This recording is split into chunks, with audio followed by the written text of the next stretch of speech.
Nacional del Nordeste, aquí en la Facultad de Derecho. El gobernador Jorge Milton Capitanich va a exponer sobre Argentina merece más la construcción de un país federal.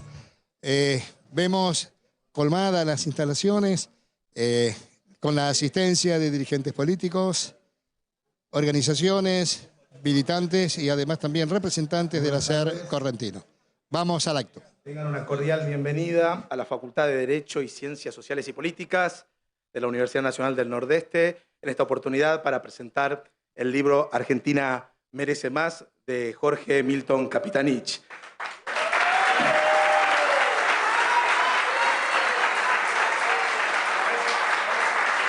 Gobernador de la provincia del Chaco, graduado de nuestra querida universidad, un hombre público de destacada trayectoria y de experiencia en la gestión pública, en los ejecutivos y en los parlamentos, y por supuesto de un dirigente político de una enorme experiencia y trascendencia nacional. La obra que hoy viene a presentar seguramente va a aportar su ya conocida y aguda mirada sobre los problemas que tiene la República y alternativas de solución a estos temas. Temas que están en la agenda pública constante y que tienen que ver con construir un mejor Estado o un Estado de calidad, una mejor sociedad, mitigar las desigualdades, eliminar la pobreza, construir un país más justo, libre, soberano, en desarrollo, en progreso, en democracia y con la plena vigencia de las instituciones y del Estado de Derecho.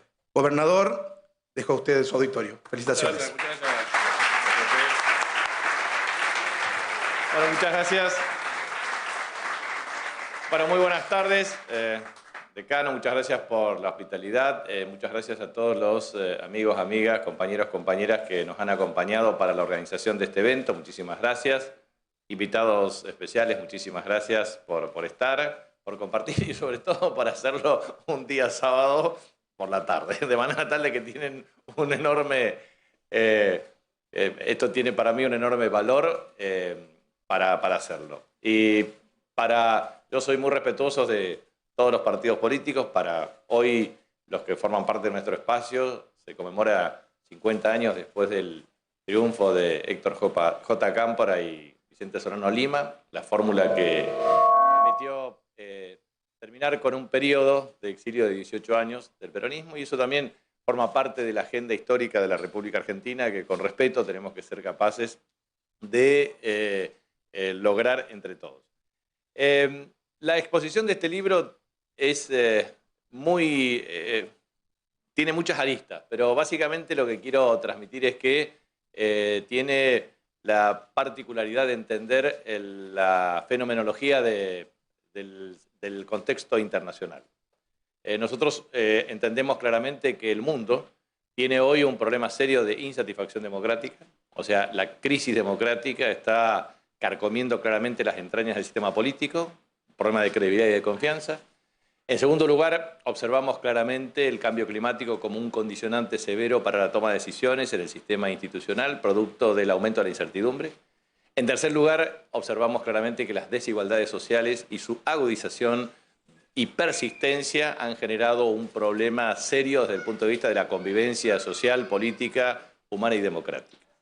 En ese contexto es absolutamente imprescindible entender, primero, que la insatisfacción democrática tiene por lo menos tres aristas claves. Primero, lo que se denomina una contradicción principal, que tiene que ver con democracia versus corporaciones. Nosotros tenemos que ser capaces de propender a recuperar objetivamente la direccionalidad del voto popular para la toma de decisiones. Entendemos que hay una evolución, y siempre lo remarco, que es del liberalismo clásico al neoliberalismo, y una etapa que se pretende superior en ese contexto, que tiene que ver con el anarcocapitalismo, que significa la extinción del estado de bienestar. Entonces, es absolutamente imprescindible entender que esa contradicción, democracia versus corporaciones, es parte de una contradicción principal en la política mundial y en la Argentina. Esto es, ¿quién es capaz de administrar el Estado mediante la elección de la voluntad popular con el objeto de lograr satisfacer los intereses y los derechos de las mayorías populares? En cambio, efectivamente, si las corporaciones se apropian del Estado para satisfacer intereses minoritarios, entonces hay exclusión de los derechos de mayorías. En esa inteligencia es necesario entender que el concepto de democracia social hoy adquiere un significado sustantivo, porque la mera formalidad democrática implica insatisfacción colectiva y existen vectores que lo representan, mujeres y también jóvenes, por una razón muy sencilla: más pobreza, menos igualdad de oportunidades y, en consecuencia, desigualdades de carácter estructural en el acceso a oportunidades para el progreso de carácter social. Entendiendo este fenómeno de la insatisfacción democrática, es necesario entender que el enfoque de división de poderes de Montesquieu en el espíritu de las leyes va generando un problema de la controversia en términos de impacto de representación de los poderes fácticos en la gobernanza de los estados. Y ahí entendemos que es necesario interpretar la complejidad del proceso. En segundo lugar, considero que es muy importante el tema del cambio climático. El cambio climático genera incertidumbre, sequías, inundaciones, terremotos. Eso afecta sustancialmente la planificación de los estados. Objetivamente, en la República Argentina se estima entre 7.500 y 20.000 millones de dólares el impacto de la sequía, una de las más severas existentes en los últimos 100 años. Si uno evalúa claramente los últimos 3 y dice que hemos tenido que padecer una pandemia y al mismo tiempo la bajante más significativa del río Paraná, que impidió los procesos de navegación en forma normal, y que a su vez una sequía severa que afectó a la ganadería, a la agricultura, y a su vez eso, porque no es solamente la agricultura y la ganadería, sino el procesamiento de la cadena de valor industrial, la estructura de transporte y fletes. Y en ese contexto es absolutamente imprescindible lograr cómo impacta eso en la incertidumbre. Porque si uno analiza en la República Argentina la pandemia, analiza la sequía, analiza la guerra, automáticamente tiene que cuantificar. La pandemia nos costó cerca de entre 40 y 50.000 millones de dólares. La sequía te puede costar entre 7.500 a 20.000 millones de dólares. Y a su vez, la guerra te cuesta 5.000 millones de dólares. Bueno, en un país que tiene restricción externa e insuficiencia en oferta de divisas en el mercado formal, eso agudiza severamente el comportamiento y la calidad de gobernanza. En tercer lugar, me parece clave entender el fenómeno de las desigualdades sociales. Cuando Oxfam dice que el 1% de la población concentra el 50% de la riqueza, también pone en evidencia otros problemas conexos. Que la riqueza no es un problema solamente entre la distribución funcional del ingreso entre trabajadores y empresarios, entre provincias, porque tenemos desigualdades estructurales en las economías regionales, y a su vez también desigualdades estructurales de carácter intertemporal, adultos mayores y niños, adolescentes y jóvenes.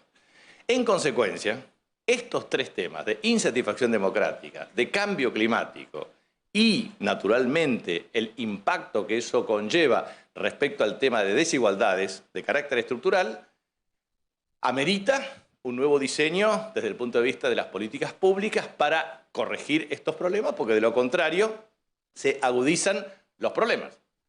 Cuando uno analiza los prácticamente 40 años de democracia en Argentina, uno observará 3 conclusiones. La primera conclusión es que logramos estabilidad política y capacidad de procesar los conflictos económicos, sociales, en el marco de la Constitución y las leyes. Eso es un gran logro. Ahora bien, no hemos podido resolver los problemas de inestabilidad macroeconómica de origen crónico, porque si bien tuvimos periodos de estabilidad monetaria, efectivamente no pudimos corregir las desigualdades existentes y, naturalmente, generamos condiciones para la no sostenibilidad de esas políticas. Y en tercer lugar, me parece que es clave entender el fenómeno también de agudización de los procesos de desigualdades sociales. Entonces, 40 años de democracia remarcan claramente estabilidad política, muy bien, inestabilidad macroeconómica de origen crónico y aumento de las desigualdades sociales. Esos son problemas que tenemos que ser capaces de procesar de un modo claro y contundente. ¿Qué aporta este libro? Bueno, este libro lo que aporta es un análisis de carácter histórico, estructural, entendiendo lo siguiente. Primero, mi percepción y por eso lo digo con mucha humildad, porque siempre es necesario compartir este debate, es que la República Argentina ha construido un proceso de organización institucional, política, económica y social a través del tiempo sobre la base de, primero, la distribución de la tierra. Alta concentración, demoró el proceso de industrialización, generó una alianza estratégica con la principal potencia de la época, Inglaterra, en el marco del principio de la División Internacional del Trabajo, sobre la base de un modelo agroexportador que generó la concentración de la organización en Buenos Aires, a través del puente del Atlántico, partiendo de la base del mecanismo extractivista de la minería primero y después del tasajo de cereales y de carnes, y obviamente eso generó un problema de desigualdad estructural entre regiones y obviamente de alta concentración del ingreso. Cuando uno observa este fenómeno de las tres decisiones históricas, es decir, distribución de la tierra, industrialización tardía y el tema de la adhesión a un modelo agroexportador en el marco de la División Internacional de Trabajo, las consecuencias han sido claras. Primero, las tres tensiones estructurales que el país no ha podido resolver históricamente. La primera tensión estructural entre gobernabilidad y calidad institucional. La segunda tensión estructural entre estabilidad macroeconómica y crecimiento. La tercera tensión estructural entre inclusión social y distribución del ingreso. ¿Qué sostengo en términos de análisis en el libro? Que la inclusión social, ciertamente tolerable. La distribución del ingreso con pugna distributiva, conflicto político. Segundo, estabilidad macroeconómica. Periodos de estabilidad macroeconómica y crecimiento le sucedieron lo que se denomina stop and go, caídas estrepitosas y la falta de sostenibilidad en la estrategia de desarrollo. Y por último, la tensión entre, claramente lo que digo, entre gobernabilidad y calidad institucional. Muchas veces tuvimos en este sentido la capacidad de liderazgos fuertes, pero que implicaron deterioro en la calidad institucional. Y a su vez pendularidad de los gobiernos civiles entre 1930 en adelante, y a su vez los problemas de 160 años de conformación de una Corte Suprema de Justicia en donde 11 provincias nunca tuvieron un juez. Segundo, una corte misógina porque son 23 mujeres. En tercer lugar, una corte no representativa de un concepto federal. En consecuencia, lo que uno advierte es respecto a la necesidad de superar estas restricciones. Dije, 3 decisiones, 3 tensiones, 3 restricciones son las consecuencias. ¿Cuál es una primera restricción? La restricción logística. Argentina, al tener una organización de una matriz económica, lo que hizo es concentrar toda la inversión en Buenos Aires. Puertos en Buenos Aires. Concentramos ferrocarriles con estructura en Buenos Aires. Aeropuerto centralizado en Buenos Aires. Entonces, lo único que hicimos es generar la mayor megalópolis y el mayor conglomerado urbano de América Latina y uno de los mayores conglomerados del mundo. En Buenos Aires vive el 37 al 40% de la población, o sea que, haciendo referencia a que el 1% de la población vive casi el 1% de la superficie, vive casi el 40% de la población, y en el 99% restante vive el 60%, eso significa 213 años de historia en donde los porteños tienen todas las cuadras pavimentadas en 203 kilómetros cuadrados, los porteños tienen agua potable para todos, tienen energía eléctrica para todo, tienen gas para todo, tienen internet para todo, tienen los puertos que monopolizan las operaciones, tienen todo. Y el interior tienen las dificultades de llegar a cumplir básicamente con esas premisas esenciales. En consecuencia, el problema está en la caracterización de este fenómeno. Entonces, lo que nosotros decimos es que las restricciones son, ¿por qué es una restricción logística? Por la alta concentración desde el punto de vista del volumen de inversiones. En consecuencia, es absolutamente necesario resolver ese problema, restricción logística. Pero también restricción energética, porque la restricción energética es producto de la insuficiencia de la oferta frente a la elasticidad de la demanda energética cuando crece el producto. Recurrentemente en la Argentina tuvimos precios de energía altos y bajos, mucho subsidio, poco subsidio. Estímulos para producir y después estímulos, desestímulos para producir. ¿Cuáles son los problemas? Si uno toma 70 años de historia, dice, Frondizi, 59, ¿cuánto es que se tuvo que importar de energía? Casi 21,7%. 2013, con Cristina, nosotros tuvimos casi 17%. Cuando uno observa que hay crisis mundial y precios altos de energía, por ejemplo, el año 2022, afectación en la capacidad de abastecimiento y crisis en el sector externo, producto de un déficit del balance energético. Por lo tanto, es impensable un modelo de desarrollo sin resolver los problemas de restricción energética. Tercer tema, impensable un diseño de un plan económico sin superar la restricción externa. ¿Qué significa la restricción externa? Significa que no alcanzan los dólares. Es decir, hay una insuficiencia de la oferta de divisas en el mercado formal y un exceso en el mercado informal. ¿Cómo se cuenta eso? Bueno, te falta plata para las operaciones de comercio exterior y los depósitos de dólares en el sistema financiero formal y te sobra la plata en depósitos bajo el colchón y operaciones de todo tipo. Entonces el problema central es que un país en un contexto global sin dólares tiene que operar con control de cambios, restricciones, y obviamente eso genera un problema serio porque afecta la composición de la matriz productiva y afecta claramente los problemas de integración de las cadenas de valor. Entonces, conclusión, tomamos 3 decisiones históricas equivocadas, tuvimos 3 tensiones que no pudimos administrar en el tiempo, se nos generaron 3 restricciones claves y después se agrega una restricción institucional que tiene que ver con los problemas serios de centralismo, unitarismo y corporativismo en la toma de decisiones.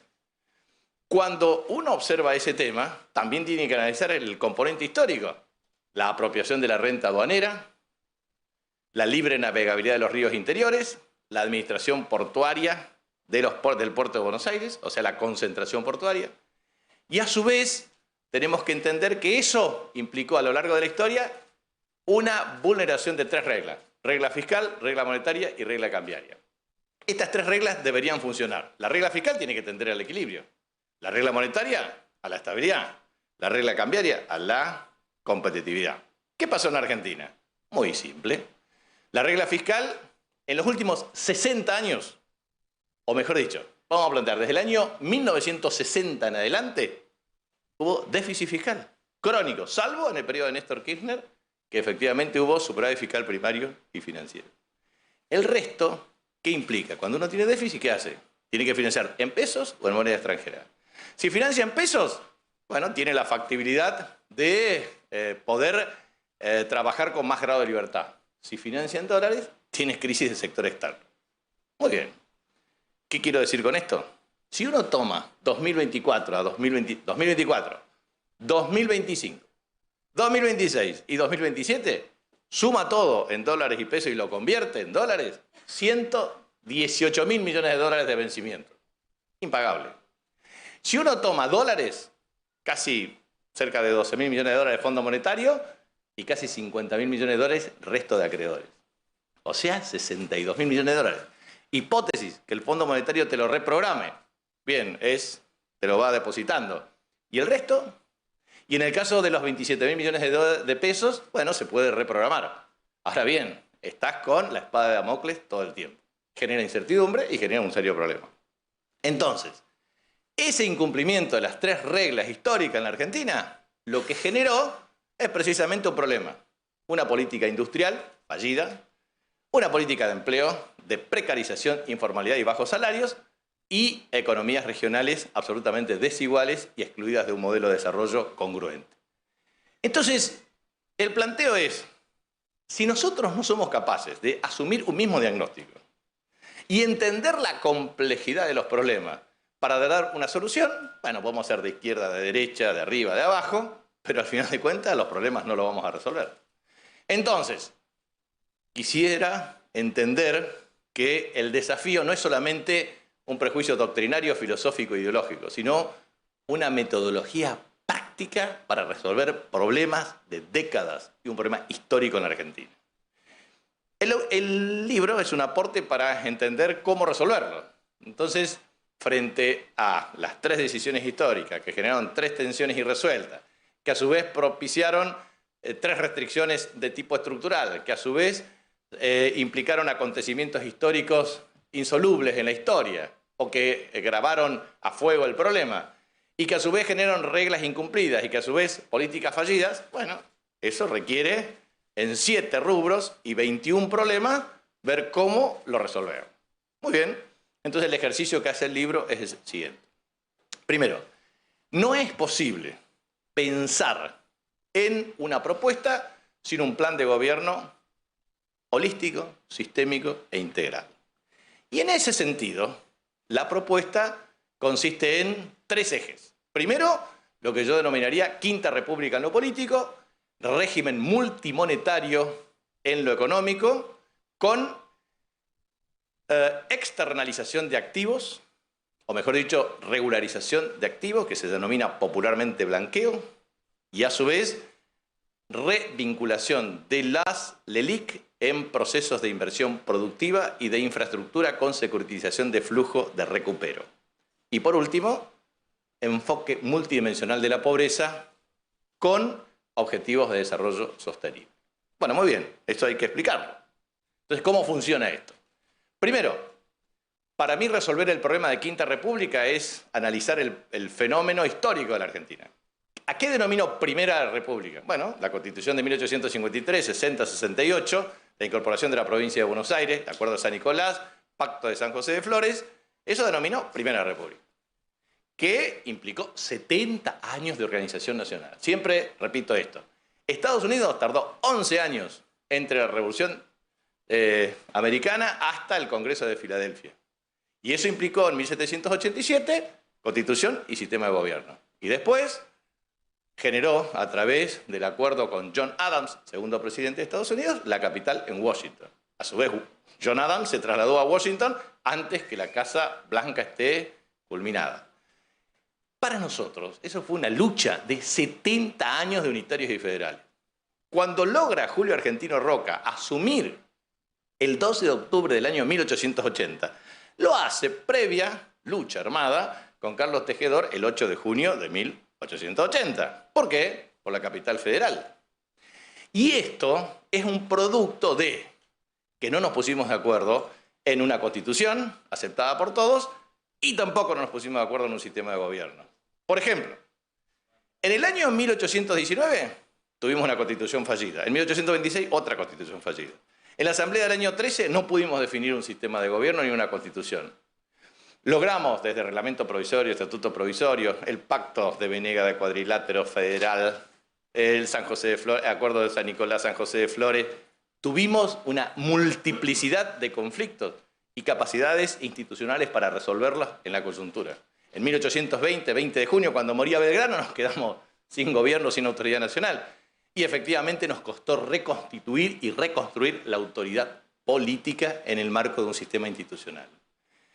Después de 1853, de la Constitución, que para mí es la Primera República, viene la segunda, que es la República Peronista, democrática. ¿Pero qué pasó? El 27 de abril de 1956, una proclama de Aramburu, ¡pum!, se terminó con esa Constitución. Y después vino la Constitución fallida de 1957, automáticamente a partir de una derogación ilícita.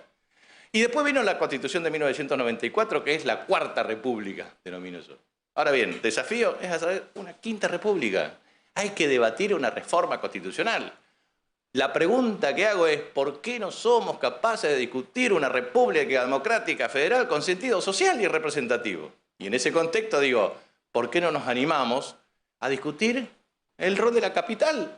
¿Por qué no somos capaces de entender un desafío y un debate? Que la capital administrativa o política esté en el norte, en el centro del Congreso, en el sur la justicia, en términos de poder, los tres poderes distribuidos armónicamente, en términos de un cambio de paradigma. ¿Por qué no somos capaces de discutir una Corte Suprema de Justicia con alcance federal y con equidad de género? ¿Por qué no somos capaces de discutir un Consejo de la Magistratura con un nuevo diseño institucional de representación y equilibrio? ¿Por qué no somos capaces de debatir claramente un mandato limitado en el tiempo de los jueces? ¿Por qué? ¿Por qué no pensar en un concurso de antecedentes?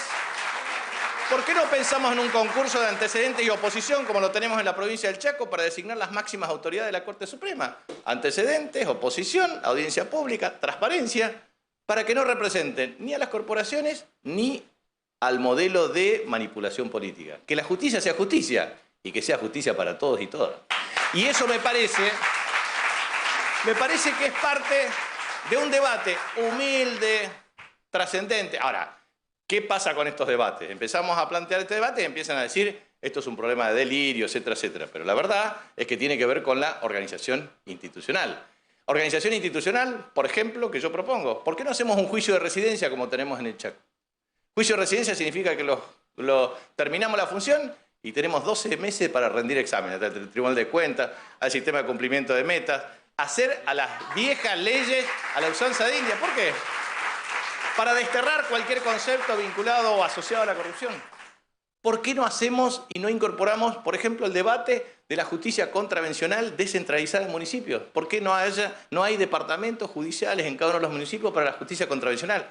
¿Por qué no nos animamos a discutir si es necesario que un procurador sea elegido por la voluntad popular o los fiscales también? ¿Por qué? ¿Por qué no planteamos una descentralización judicial de menor cuantía para resolver controversias de otras características? ¿Por qué? ¿Por qué no cerramos a un debate de carácter institucional? ¿Por qué no entender la importancia fundamental de discutir un nuevo concepto de república federal, en donde el federalismo sea la base de las reivindicaciones históricas? Fíjense lo que yo siempre transmito. El Norte Grande, 10 provincias de Argentina, representamos al 21,6% de la población. Representamos casi el tercio de la superficie cultivable del país. La mayor reserva estratégica de biodiversidad de Argentina, reserva estratégica de agua dulce, reserva estratégica de minerales. Representa efectivamente el tercio de la superficie de la República Argentina. Muy bien. Aquí Belgrano fundó Curuzucoatea el 18 de noviembre del año 1810, primer pueblo patrio. Aquí en Corrientes nació el general José Francisco de San Martín. San Martín y Belgrano fueron los que condujeron el ejército del norte. Aquí Güemes fue el centinela de nuestra patria en la frontera norte para que no avancen las fuerzas realistas para destruir el proceso revolucionario independentista. Y aquí, el 9 de julio de 1816, en Tucumán, provincia del Norte Grande, se declara la independencia nacional. La verdad, aquí, el Norte Grande fue la que más cantidad de muertos aportó en la guerra de Malvinas. Cuando se trata de patria, cuando se trata de muerte, cuando se trata de coraje, cuando se trata de defender los intereses federales, aquí está el Norte Grande. Pero en la distribución del ingreso no está el Norte Grande.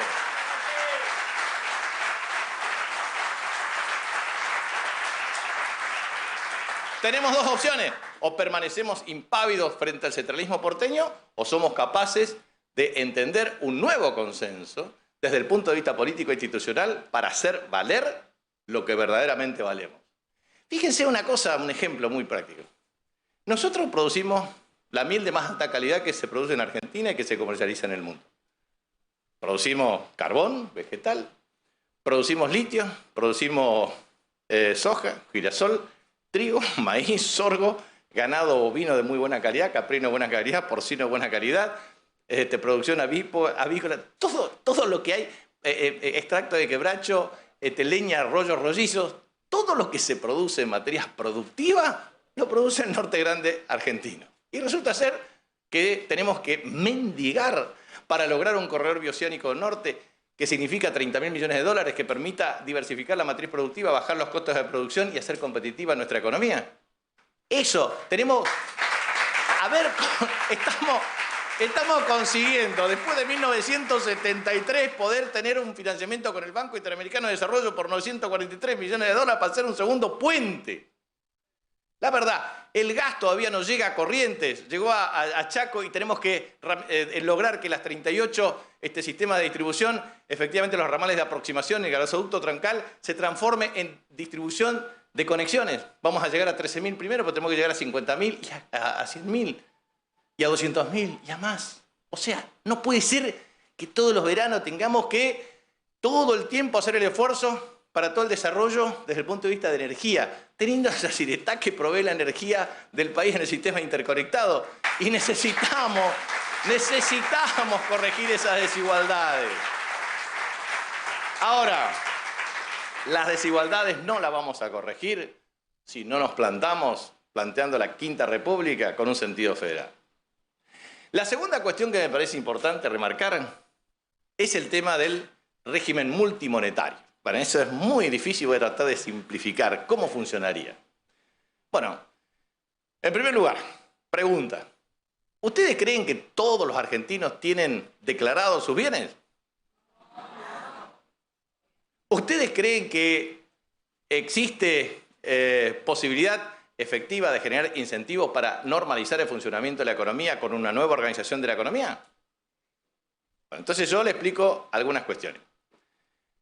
Macri, como presidente en 2015-2019, propició el blanqueo. ¿Saben cuánto significó eso? 149.000 millones de dólares. ¿A dónde se fue la plata? La verdad es que la plata no quedó en la Argentina. Si uno toma efectivamente esos 4 años, hubieron 100.000 millones de dólares de deuda de manera extranjera, 88.000 millones de dólares de fuga de capitales, 45.000 millones de dólares de deuda con el Fondo Monetario Internacional. Pero lo más grave de todo fue lo que fue el carry trade. ¿Se acuerdan lo que era eso?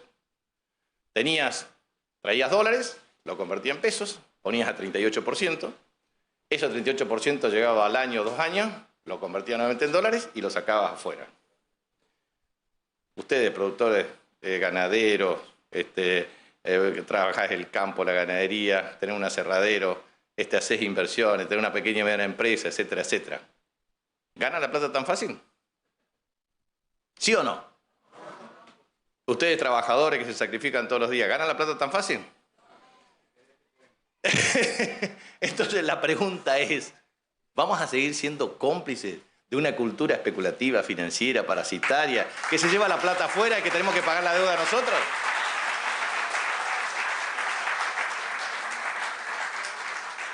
Entonces, lo que quiero transmitir es lo siguiente. Cuando uno analiza los datos del INDEC, cerca de 261.000 millones de dólares es la formación de activos externos.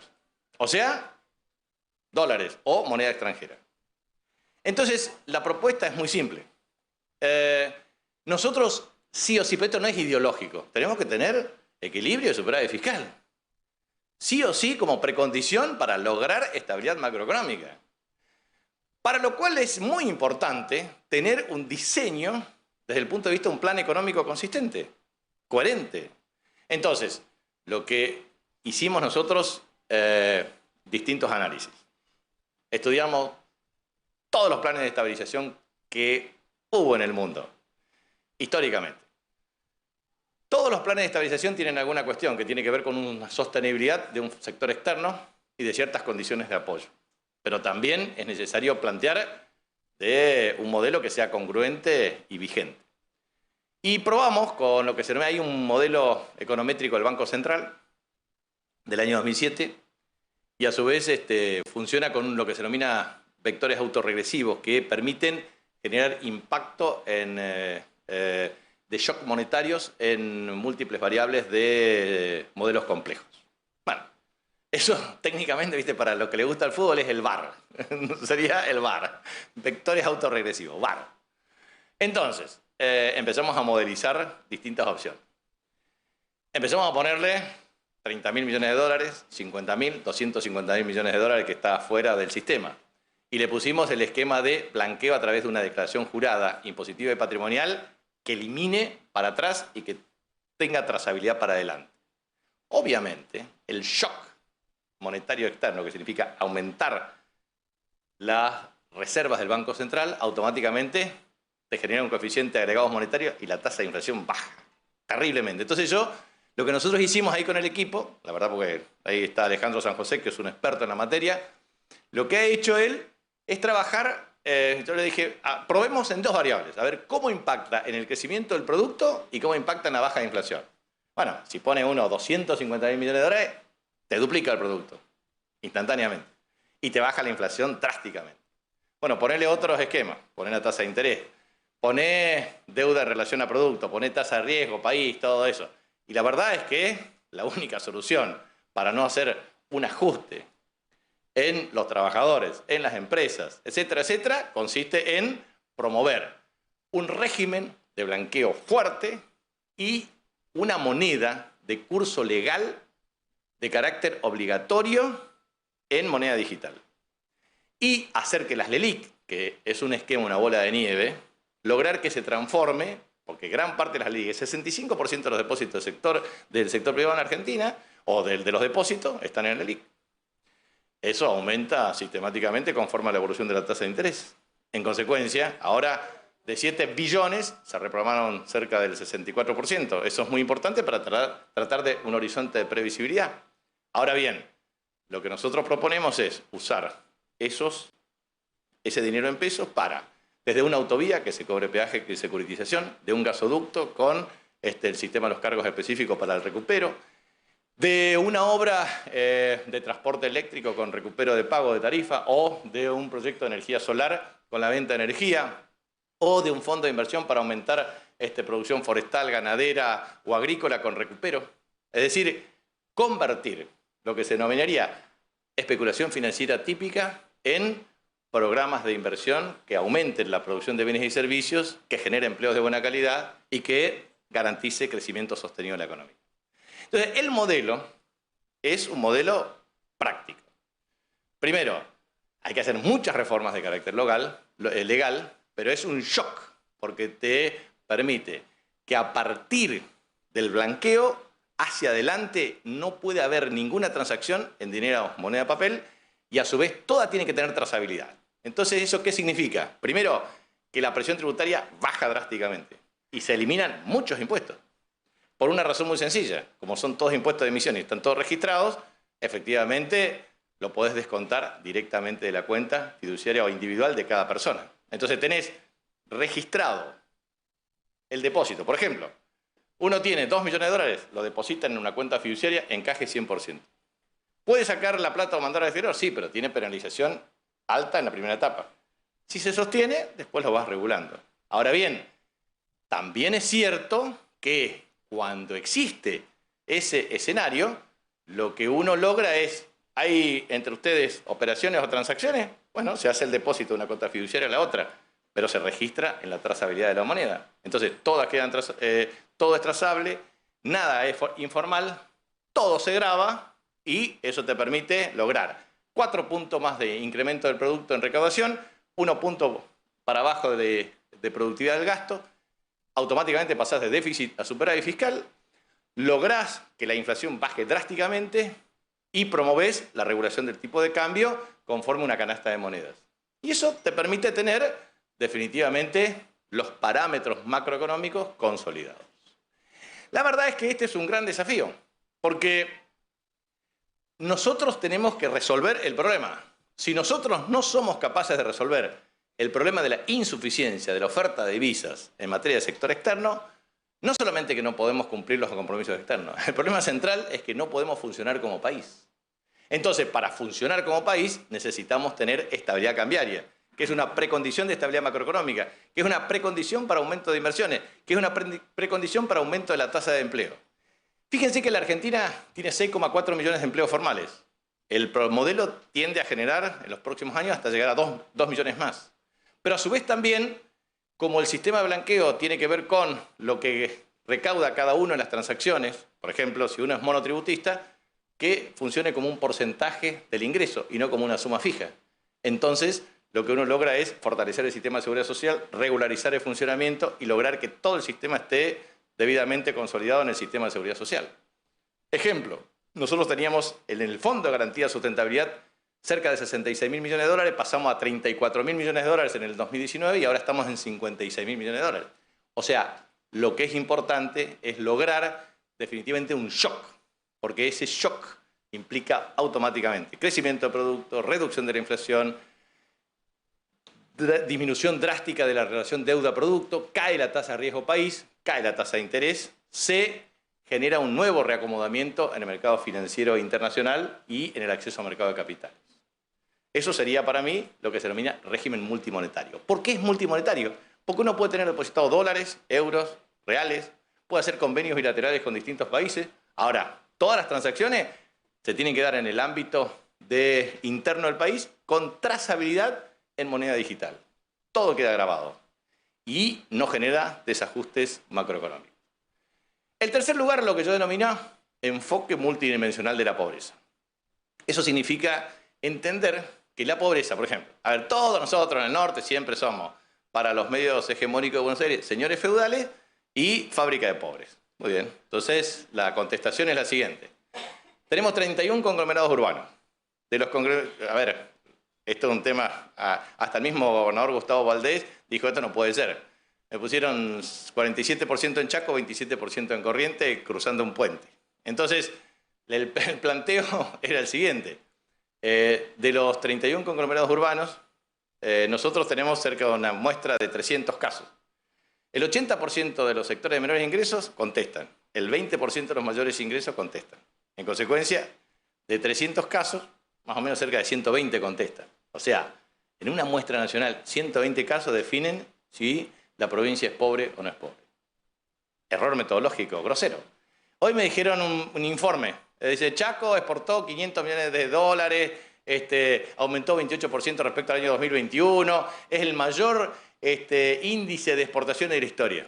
Y yo le digo, a ver, miro, no, dice el maíz, entonces está el maíz y no está la soja que se exporta, etc. Yo tengo no menos de 1.000 millones de dólares en las proyecciones.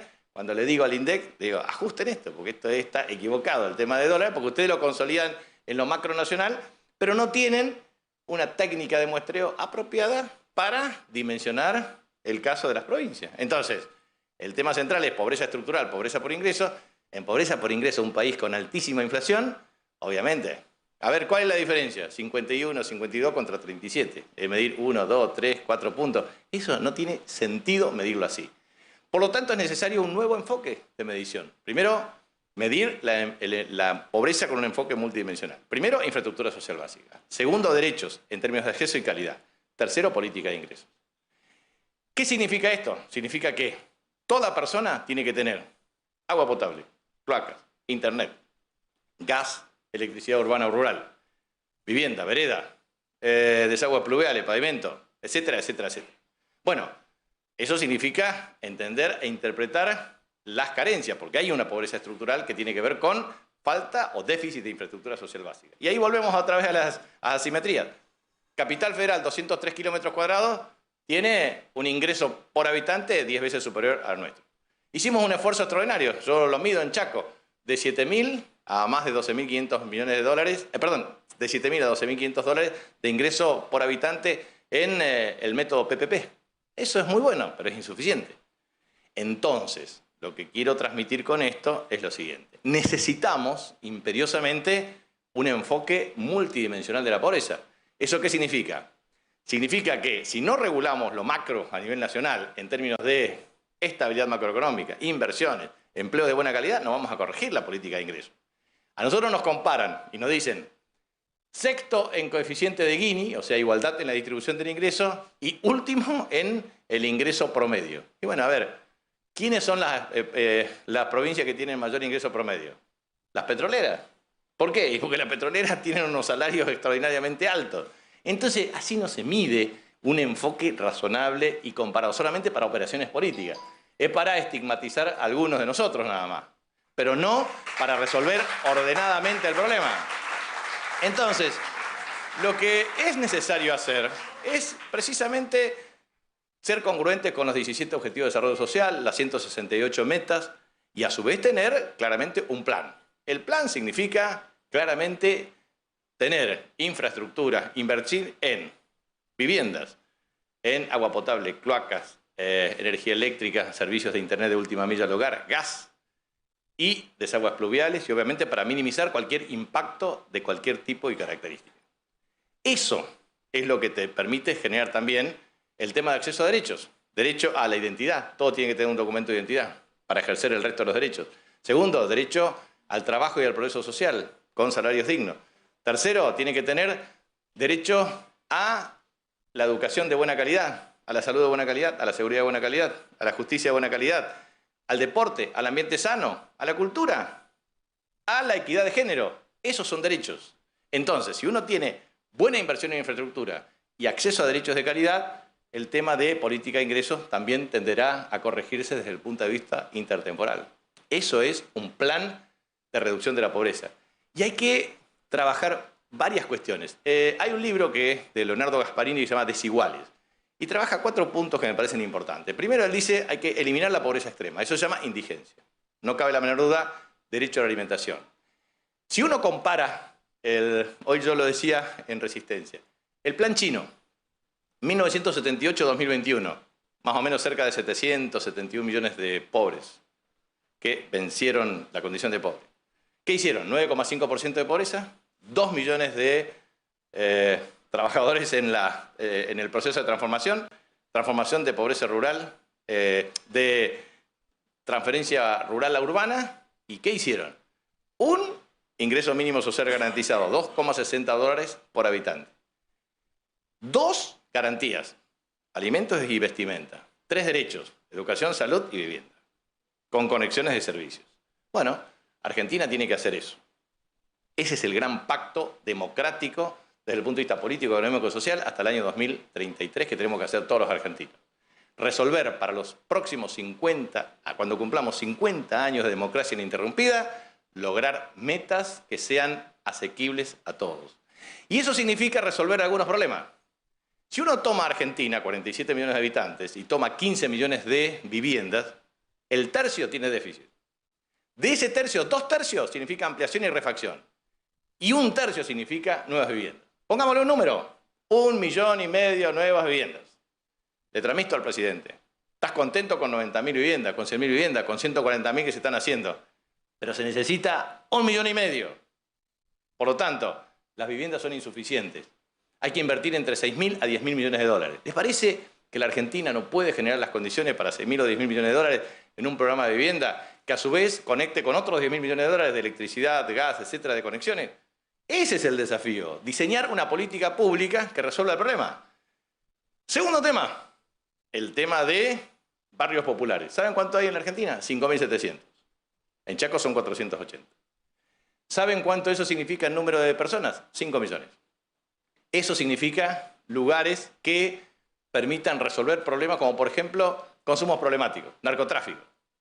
Eso significa presencia del Estado. Por eso propongo también discutir un tema que es nuevo marco regulatorio, que significa el tema de suministro por recetas, laboratorios regulados, mecanismos de erradicación de la toma de posesión territorial por parte de grupos narcotraficantes. O sea, hay que entrar con el Estado en toda su dimensión, para prevenir, para resolver, para tomar posesión estratégica y para regular las provisiones. Con lo cual, esto es lo que nos permite tener un gran debate respecto a la regulación del problema y a cómo salir adelante.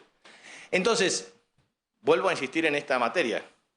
Lograr 1,5 millones de viviendas, intervenir en 5.700 barrios populares para su urbanización con título de propiedad de la tierra. Puede ser que familias enteras no tengan un título de propiedad de la tierra, que es el legado para sus hijos.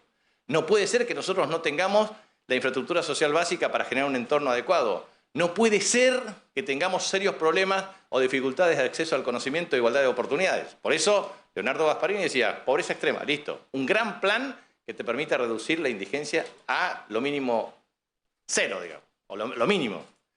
Segundo, igualdad de oportunidades para el futuro. Tercero, las desigualdades extremas. Eso significa que nadie puede tener la suma de riqueza concentrada cuando otros se mueren de hambre. Y por último, claramente lo que significan las desigualdades irritativas, que son producto de monopolios, violencia, ocupación del territorio. Tenemos que ser capaces de organizar un país con una nueva perspectiva que tiene que ver con lo institucional, con lo económico y con lo social. Por último, como hay mucho escrito ahí, lo que me parece indispensable es que cuando uno mira la evolución de la educación en la Argentina, porque el libro tiene todo un programa de calidad educativa, un programa de inclusión y equidad en materia sanitaria, un programa de seguridad, un programa de acceso a la justicia, bueno, tiene programa de desarrollo cultural, tiene de todo. Pero yo me quiero concentrar en ese tema que nos parece ver cómo salir de este atolladero permanente de cimbronazos que tenemos. Si nosotros somos capaces de plantear un procedimiento secuencial y lograr que efectivamente nos pongamos de acuerdo en un gran acuerdo programático, si ese acuerdo programático tiene la posibilidad de convocar a buenos equipos para la ejecución del programa, si podemos enhebrar liderazgos democráticos que tengan continuidad en el tiempo, porque eso es lo que tenemos que hacer, evitar los banquinazos. Si vamos con este programa y después se hace todo lo contrario, eso es aumento de incertidumbre y naturalmente no podemos salir adelante. Pero Argentina tiene un escenario extraordinario en materia de vectores. Por ejemplo, en el año 1890 Argentina tenía 1 millón de toneladas. En el año 1983, cuando Tato acá estaba en la CRA, RECA, 1983, 40 millones de toneladas. Hoy se produjeron el año pasado 142 millones de toneladas de cereales. ¿Cuál es la meta? 200 millones de toneladas. ¿Es posible? Claro que es posible. ¿Cuántos son las superficies sembradas en la Argentina? Bueno, más o menos cerca de 38 millones ya. Yo puse en el libro de entre 32 a 38 porque son distintos números, porque hay que comparar. ¿Cuál es el país con mayor superficie cultivable en el mundo? 162 millones, Estados Unidos. Argentina está octavo. Quinto está Brasil, con cerca de 85 millones, entre 62 y 65 millones, y 85 millones. Argentina, de acuerdo al INTA, podría ocupar 65 millones de hectáreas.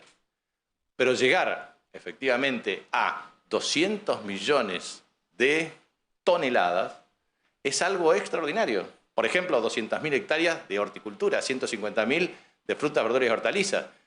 Duplicar a 150.000 las toneladas de miel. Así está el plan agroalimentario. Entonces, este programa, como este era un libro así, entonces lo tuvimos que reducir, entonces tiene distintos programas. Tiene un programa agroalimentario, tiene un programa de desarrollo tecnológico, que por ejemplo tenemos una perspectiva de 1,02% para la inversión en ciencia y tecnología para el año 2030. Y eso es muy bueno. Por eso es necesario entender las distintas variantes. Pero claramente 3 vectores yo quería sintetizar con eso, que son los vectores de producción alimentaria. Argentina tiene allí una plataforma para aumentar la matriz productiva, generar más toneladas, lograr la producción de alimentos en el mundo. Y nosotros tenemos una cuestión que es clave, la mayor reserva estratégica de América del Sur y sobre todo el norte grande argentino en materia de agua dulce, que el agua dulce sirve para consumo humano y para consumo productivo, con lo cual podemos potenciar. Argentina tenía 600.000 hectáreas de riego, está en 2 millones y puede llegar a 4 millones, aumentando productividad y rendimiento y logrando optimización en los niveles de producción. Pero producir alimentos es la clave para nosotros también en términos de desarrollo. Segundo tema, minería. Nosotros exportamos cerca de 4.000 millones de dólares en minería. Perú, casi 40.000 millones de dólares. Chile, 55.000. Australia, 102.000 millones de dólares. Nosotros estamos en el triángulo de litio con Bolivia y Chile, 60% de la producción mundial.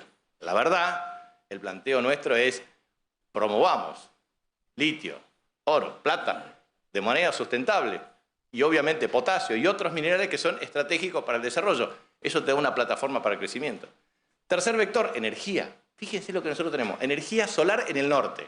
Cauchari en Jujuy, la mayor, la más importante. Después tenemos San Juan. Nosotros estamos bregando por ser la tercera en la Argentina, pero nosotros tenemos energía solar de muy buena calidad. Ahora, la energía solar necesitamos tener transporte, y el transporte abaratar la energía.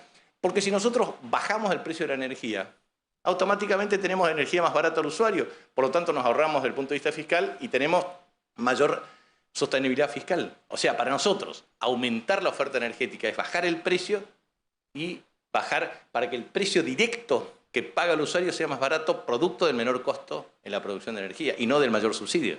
Porque si el incremento de costos tenemos que aumentar el subsidio, no vamos a terminar nunca de resolver los problemas fiscales. Entonces, energía solar, eólica, energía, el hidrógeno verde, azul. Tenemos biocombustible, biodiesel, bioetanol, caña de azúcar, maíz, o tenemos soja. O sea, tenemos para sustituir parte de combustibles fósiles. Tenemos el segundo yacimiento no convencional del mundo en gas, el cuarto en petróleo. O sea, podemos producir gas y petróleo, energía solar, energía eólica, hidrógeno verde y azul. Podemos generar combustibles líquidos, que hoy es demandado en el mundo en términos geopolíticos con las tensiones existentes. De manera tal de que tenemos un vector de crecimiento energético. Podemos venderle a Chile, a Brasil. Bolivia tiene declino en la producción de gas, nosotros tenemos todas las posibilidades para desarrollarlo. Es decir, pasar de 4.000 a 15.000 millones de dólares y así sucesivamente en el futuro. Entonces, 3 vectores nomás le di. Alimentos, minerales estratégicos, energía. Pero también puedo darles todo lo que significa genética vegetal y animal, farmacología animal y humana, satélites o picosatélites. Podemos citar multiplicidad de aspectos en biotecnología moderna, en software, en todo lo que significa economía del conocimiento. Por eso Argentina tiene la diversidad de climas, de relieves, tiene recursos humanos calificados, tiene una red del sistema universitario, tiene argentinos y argentinas con historia, compromiso y calidad. Y eso tiene que ser la base de un proyecto nacional y democrático, que signifique, desde el punto de vista nacional, popular y democrático, en aspectos que tengan que ver con nuestra identidad. Para terminar, yo quería transmitir esto. Tenemos una identidad que es plurilingüe, multicultural, multiespiritual y religiosa. Pero también tenemos que entender la valía de la educación para generar cohesión social, para generar identidad nacional y para generar estabilidad política. Cuando se discutía el modelo en 1882 del Congreso Pedagógico, que dio después origen a la Ley 1420, las opciones eran o una educación elitista o una educación popular. La educación popular, para generar estabilidad política luego de periodos sostenidos de inestabilidad, lograr identidad nacional y lograr cohesión social. La educación puede lograrlo. Para eso significa acceso a derechos con calidad. Si nosotros somos capaces de sentirnos incluidos en un proyecto con identidad nacional, plurilingüe, multicultural, plurirreligioso y espiritual, si somos capaces de tener cohesión social en base a infraestructura social básica, derechos y política de ingresos, y si somos capaces de lograr un sistema político con un pacto democrático que permita tener previsibilidad, certidumbre y un horizonte, no nos detiene nadie. Fuimos 3 veces campeones del mundo en fútbol. Podemos recuperar la alegría de ser una potencia mundial. Muchas gracias.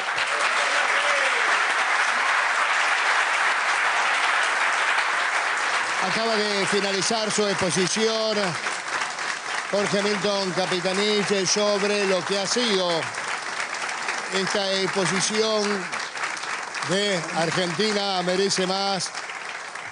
Bueno, muchas gracias. Para un país si federal. ustedes quieren algunas 3, 4, 5 preguntas para intercambio, si no lo cerramos Está acá. invitando, gobernador, para una consulta.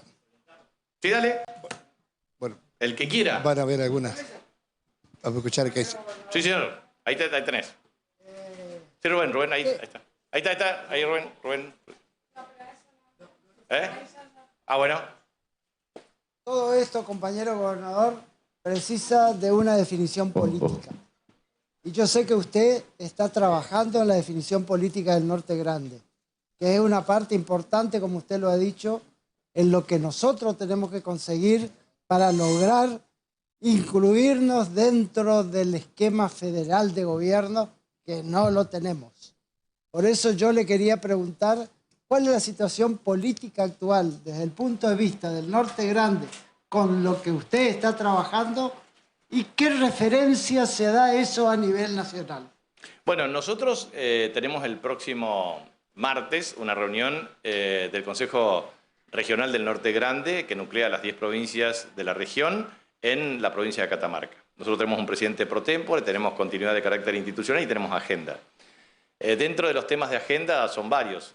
Por ejemplo, logramos que el registro del subsidio para el resto del país sea de 400 kilovoltios mes hora, para nosotros es 650 kilovoltios mes hora. Eso es un tema importante de un impacto redistributivo.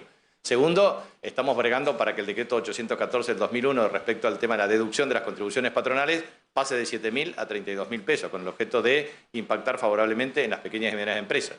Tercero, estamos propiciando claramente el corredor bioceánico del Norte Grande, que es una inversión equivalente a aproximadamente 30.000 millones de dólares con financiamiento Banco Mundial, BID y otros organismos multilaterales de crédito en todo lo que significa la integración de la red de Capricornio, en materia de fibra óptica, de última milla al hogar también, corredor vial, desarrollo estructural en materia de infraestructura para lograr la integración del Atlántico con el Pacífico y obviamente con los corredores fronterizos a los efectos de lograr con la hidrovía Paraná-Paraguay una matriz logística de alta calidad. Y a su vez estamos trabajando, por supuesto, en materia de ambiente, inversiones, tenemos una agencia de inversiones y comercio exterior. Bueno, en fin, digamos, tenemos una agenda de 27 puntos para no ser demasiado extenso. Nosotros lo que estamos trabajando es eso, es decir, corrigiendo asimetrías históricas, pero hay un problema serio. Por ejemplo, el subsidio a la energía, 40% se lo lleva el AMBA, 18% nosotros, tenemos que ir corrigiendo a través del tiempo. Segundo, el precio de combustible, más barato en Capital o en Patagonia que acá. Tercero, el tema de transporte público de pasajeros. Llegamos al 38% de participación interior en el año 2018, con la reforma que se hizo después, llegamos al 8% y pedíamos entre 8 al 12%. O sea, mejoramos nosotros porque si no nos bajarían aún más el precio del subsidio del transporte público de pasajeros. Pero la verdad es que el Norte Grande constituye hoy una unidad desde el punto de vista política, independientemente de la diversidad de sus componentes, con el objeto de corregir asimetrías históricas. Y creo que vamos avanzando, progresiva y gradualmente. Tenemos sistematicidad, organización, cohesión, y la verdad es un gran desafío para seguir haciendo. Y ese es el gran compromiso que tenemos nosotros. Sí.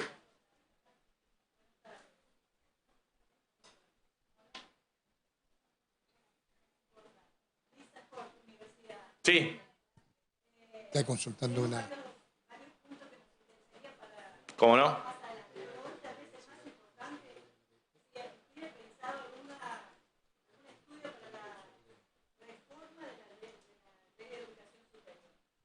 Sí, a ver, cuando uno analiza el conjunto de iniciativas legislativas desde el año 2013 en adelante, tomamos primero la ley de creación del Fondo Estímulo, del FONIT, del Fondo Nacional de Incentivo Docente, que eso permitió establecer mecanismos de equiparación.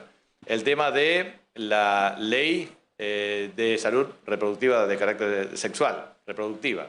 Tercero, el tema de la ley 26.058 de educación técnica para generar el 0,2% de financiamiento de los recursos corrientes para el desarrollo de las escuelas técnicas. Cuarto, el tema de la ley 26.075 para llegar al 6% de inversión educativa respecto al Producto Interno Bruto, cuestión que se tiene que discutir hacia adelante desde el punto de vista de su sostenibilidad para aumentar el grado de participación del financiamiento en educación. Quinto, la ley 26.206, que genera la obligatoriedad de 12 años y en consecuencia generar la organización de 6-6 o 7-5 para cada una de las jurisdicciones, que optó casi todas por 7+5, con el objeto de garantizar la obligatoriedad desde el punto de vista educativo. Y nos queda el desafío de la Ley de Educación Superior. Obviamente creo que eso es un tema que nos parece necesario en términos de consenso. La República Argentina ha extendido la creación de universidades y ha permitido la expansión de la matrícula universitaria, lo cual permite garantizar un derecho. Y es absolutamente imprescindible tener claramente un proceso de formación para transmitir un desarrollo en materia de vigencia de derechos. Así que yo estoy absolutamente de acuerdo con la idea de generar un gran consenso, porque la verdad es que cuando era jefe de gabinete de ministros nos quedó esa agenda y lo había hablado oportunamente con la Presidenta de la República, pero no logramos articular una base de consenso. Y esa base de consenso tiene que ser desde el presupuesto que va a regir al sistema universitario, hasta el tema de una política salarial, hasta desarrollo de infraestructura. Entonces, nos parece también muy importante y trascendente los contenidos que tengan que ver con lo técnico, con lo profesional, con las inversiones para los procesos de formación de recursos humanos en la Argentina. Pero no cabe la menor duda que es el gran desafío para lograr mucho consenso, porque nunca pudimos lograr avanzar en ese sentido tal cual se avanzaron en otros órdenes. Por eso es muy importante este tema. Todo, finalmente, tiene que ver con organización y financiamiento. Y dentro del financiamiento, las políticas públicas para direccionar adecuadamente los recursos. Y en el caso concreto de lo que se tiene que plantear ahí es, creo realmente, que en los próximos años nosotros tenemos que aumentar la participación de la educación en términos de Producto Interno Bruto. Y ahí hay que discutir básicamente los principios. O sea, estoy absolutamente de acuerdo con una educación igual, primero, inclusiva, obligatoria, gratuita, equitativa, pero tiene que tender a la equidad. Y ahí es donde tenemos que trabajar el esquema de la presencialidad y el enfoque digital. Y tenemos que pensar claramente en la gran transformación educativa. Siempre transmito este concepto. Antes, la nobleza y los reyes son lo único que podían acceder a conocimiento. Entonces, no había un encarcelamiento del conocimiento. La imprenta de Gutenberg no solamente generó un cisma protestante, sino también el problema de las indulgencias vaticanas, sino el gran desafío desde el punto de vista de la divulgación, de manera tal de acceso y la democratización al conocimiento. Pero no es menos cierto que los últimos 200 años han generado la percepción de que lo tutorial pasó a ser masivo. Ahora bien, lo digital puede generar la doble combinación de masividad en términos de presencialidad, pero también tutorialidad en términos digital. Por eso nosotros en Chaco, por ejemplo, estamos trabajando ahora para extender el acceso a informática. Tenemos un informatorio que tiene por la vía digital un sistema de formación muy bueno para todos los que se anotan, y queremos trabajar el tema de idiomas. Me parece que la educación tiene que trabajar con lo que es plataforma de conocimientos básicos y de estructura disciplinar, matemática, lengua, ciencias sociales y ciencias naturales. Eso es clave. Segundo, educación desde el punto de vista transversal, que tiene que ver con ambiental, vial, etcétera, etcétera. Y después el tema de la detección de talentos y, en función de eso, estrategias de formación con el objeto de mejorar calidad. Este tema del debate entre acceso a derechos y calidad es tema crucial. Es muy bueno lo que se ha logrado en términos de acceso, pero si no tenemos calidad en los derechos que ejercemos, la verdad es que tenemos un gran problema de deuda pública.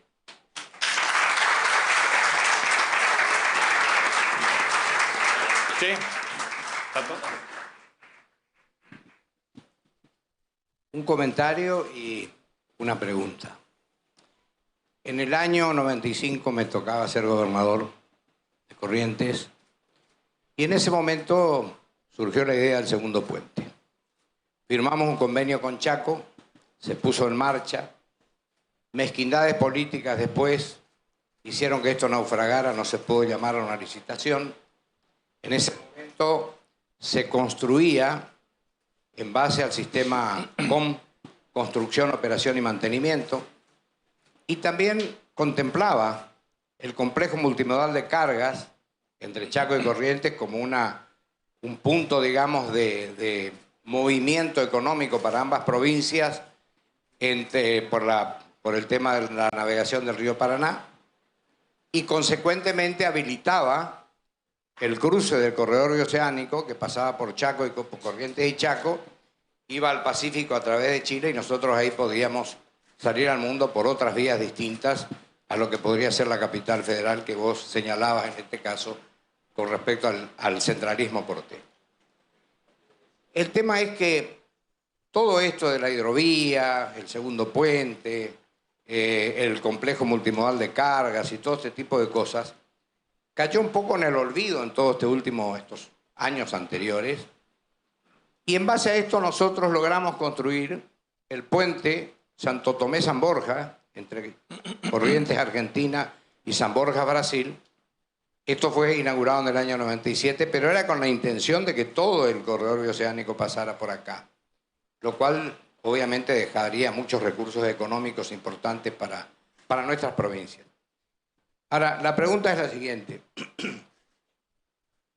Muchas veces nos prometieron el puente, es decir, vino un gobierno, vino otro gobierno, distintos signos políticos, anunciaron. Vos señalabas ahora que hay la posibilidad de un préstamo importante a efecto de su construcción. ¿Esto está definitivamente concreto como para que esto sea una realidad para todos? Porque no es solamente acá, no se trata de que estemos más cómodos transcurriendo o pasando correntinos o chaqueños.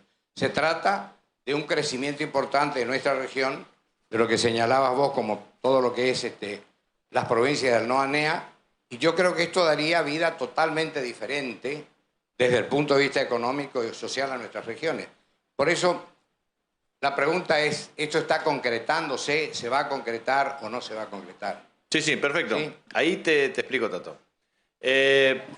Nosotros si vemos la integración con la Mesopotamia Argentina, vemos Puente Zárate-Brazo Largo, 67-69, vemos túnel subfluvial Santa Fe-Paraná, vemos Puente Chaco Corrientes 1973 y después Victoria Rosario, que es el último puente hacia el año 2003. Entonces, tenemos un déficit muy significativo y obviamente sin contar lo que significa Ñaembucú, Paraguay, Bermejo, Argentina, el departamento nuestro, que tenemos 81 kilómetros de límite con la República Hermana de Paraguay, lo que significa Pilar Cano, lo que significa Lambaré Clorinda, porque es un desastre el tema de vinculación de puentes con la República Hermana de Paraguay y también con Brasil. O sea, el tema del Paraná, que es el quinto río más caudaloso del mundo, con un promedio de 17.000 metros cúbicos por segundo, definitivamente tenemos un serio problema de vinculación. ¿En qué se avanzó en este tiempo en materia de hidrovía Paraná-Paraguay? La hidrovía Paraná-Paraguay tiene 3.442 kilómetros entre Palmira y Puerto Cáceres. Dentro de ese esquema, casi el 60% corresponde a la Argentina. En ese contexto, nosotros hemos pedido, primero, una nueva reformulación del tratado entre los países signatarios, porque observamos que Paraguay se ha convertido en la tercera flota fluvial del mundo, después de Estados Unidos y China, producto de las asimetrías que tenemos con nosotros. O sea, muchos argentinos van a operar a Paraguay. Segundo tema, hemos propiciado un Consejo Federal de la Hidrovía Paraná-Paraguay con 7 provincias signatarias que está funcionando. Tercero, hemos pedido claramente la integración de un ente para la administración de obras en ejecución de la hidrovía. Cuarto, hemos logrado avanzar a través de un plan específico. Primero, que se haga el canal Magdalena, que es muy importante para la salida autónoma, y eso se está por licitar ahora, es una obra cercana a los $200 millones. Segundo, cobrar un peaje diferencial en pesos y en dólares de Santa Fe al norte para generar un mecanismo de vía navegable principal y vía navegable secundaria con acceso a los puertos fluviales. Tercero, yo pedí claramente un fondo para la recuperación de los puertos fluviales estratégicos de las provincias y también la recuperación de la flota fluvial y mercante. O sea, una vergüenza que la Argentina era 7 a 10º o 11ª flota mercante y ahora desaparecimos del mundo. En ese contexto, también nosotros pedimos, por ejemplo, lo que significa. Nosotros tenemos 2 puertos, que es el puerto de Las Palmas, que va a ser operativo este año, y el puerto de Barranqueras, que están haciéndose las obras complementarias y falta a pie de muelle. Nos ha tratado muy mal este tema de los 3 años de muy bajo nivel del río.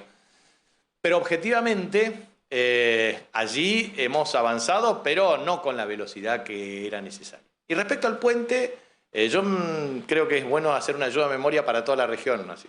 Primero, Puente Chaco Corrientes nos une a Chaco y a Corrientes. Bajos Submeridionales nos une Santa Fe, Santiago del Estero y Chaco, que son ahora más de 80.000 kilómetros cuadrados, antes eran 54.000 kilómetros cuadrados, y estamos avanzando bien. Tercero, necesitamos recuperar Corebe. Tiene un estatuto de 1981, que son Jujuy, Salta, Formosa, Chaco, Santa Fe y Santiago del Estero, y ahora lo estamos haciendo en la próxima reunión de Norte Grande.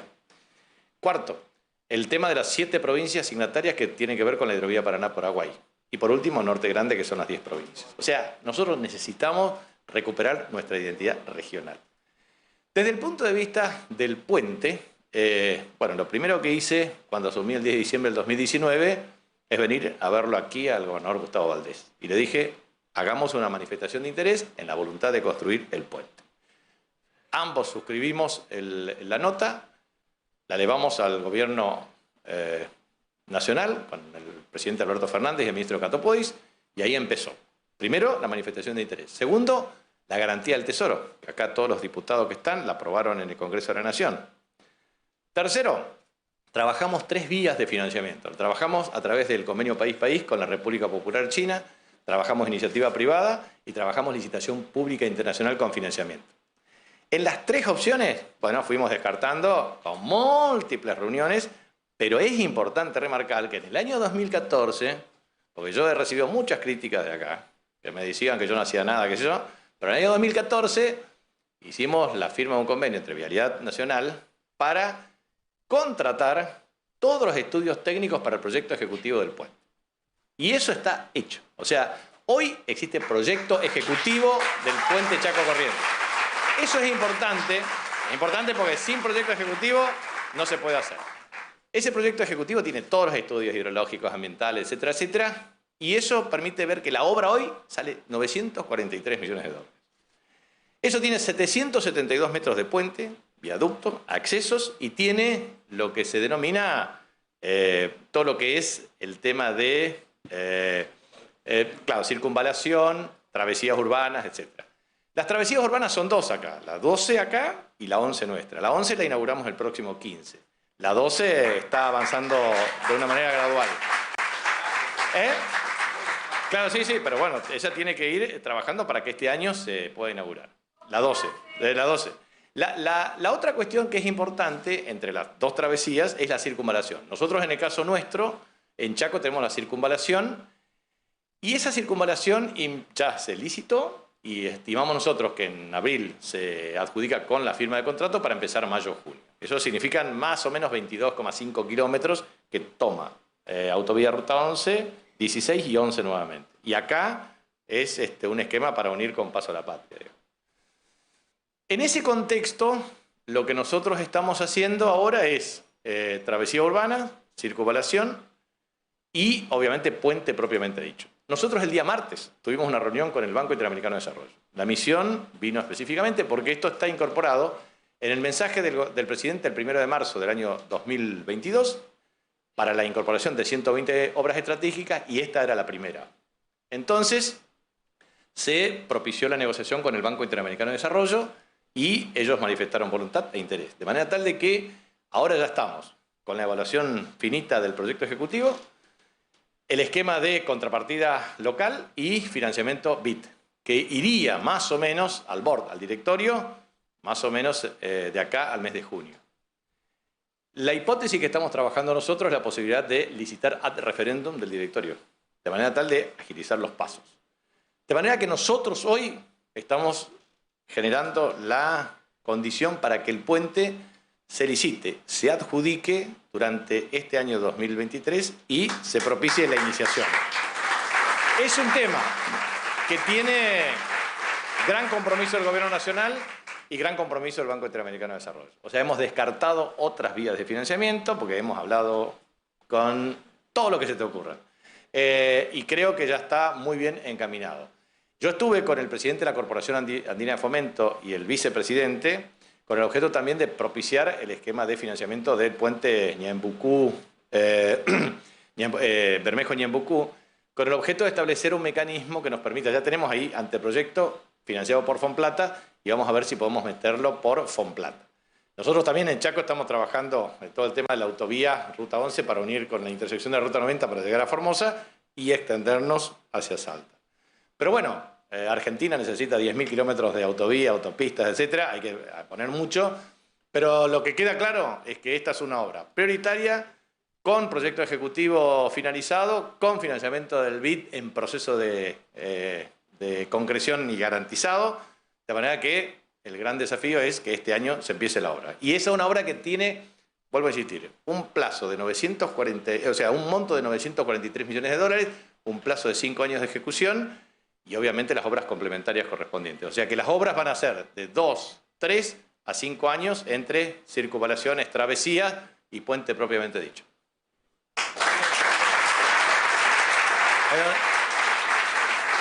Ahí está. Y ahí está. Buenas noches, Coqui. Mi nombre es Máximo Calandro. Vengo a hablar en representación del claustro estudiantil. Primero, agradecerle por elegir el aula de esta facultad y elegir la Universidad Nacional del Nordeste para presentar el libro, que creo que es un enfoque muy importante, ya que el interior, como bien lo dice, es uno de los, creo que el interior y el norte grande es muy olvidado y es un lugar donde podemos producir y podemos brindar, creo que mucho empleo a toda la gente que a diario, digamos, está luchando para el crecimiento de esta zona.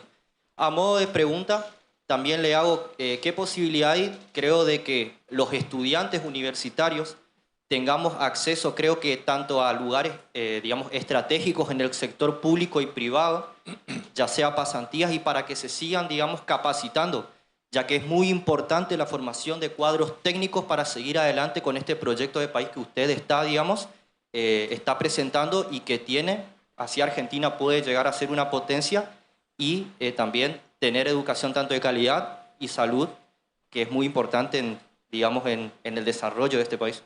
Bueno, perfectamente de acuerdo con esa iniciativa. Es decir, nosotros, por ejemplo, en la provincia del Chaco, hoy tenemos un programa que involucra a 500 estudiantes.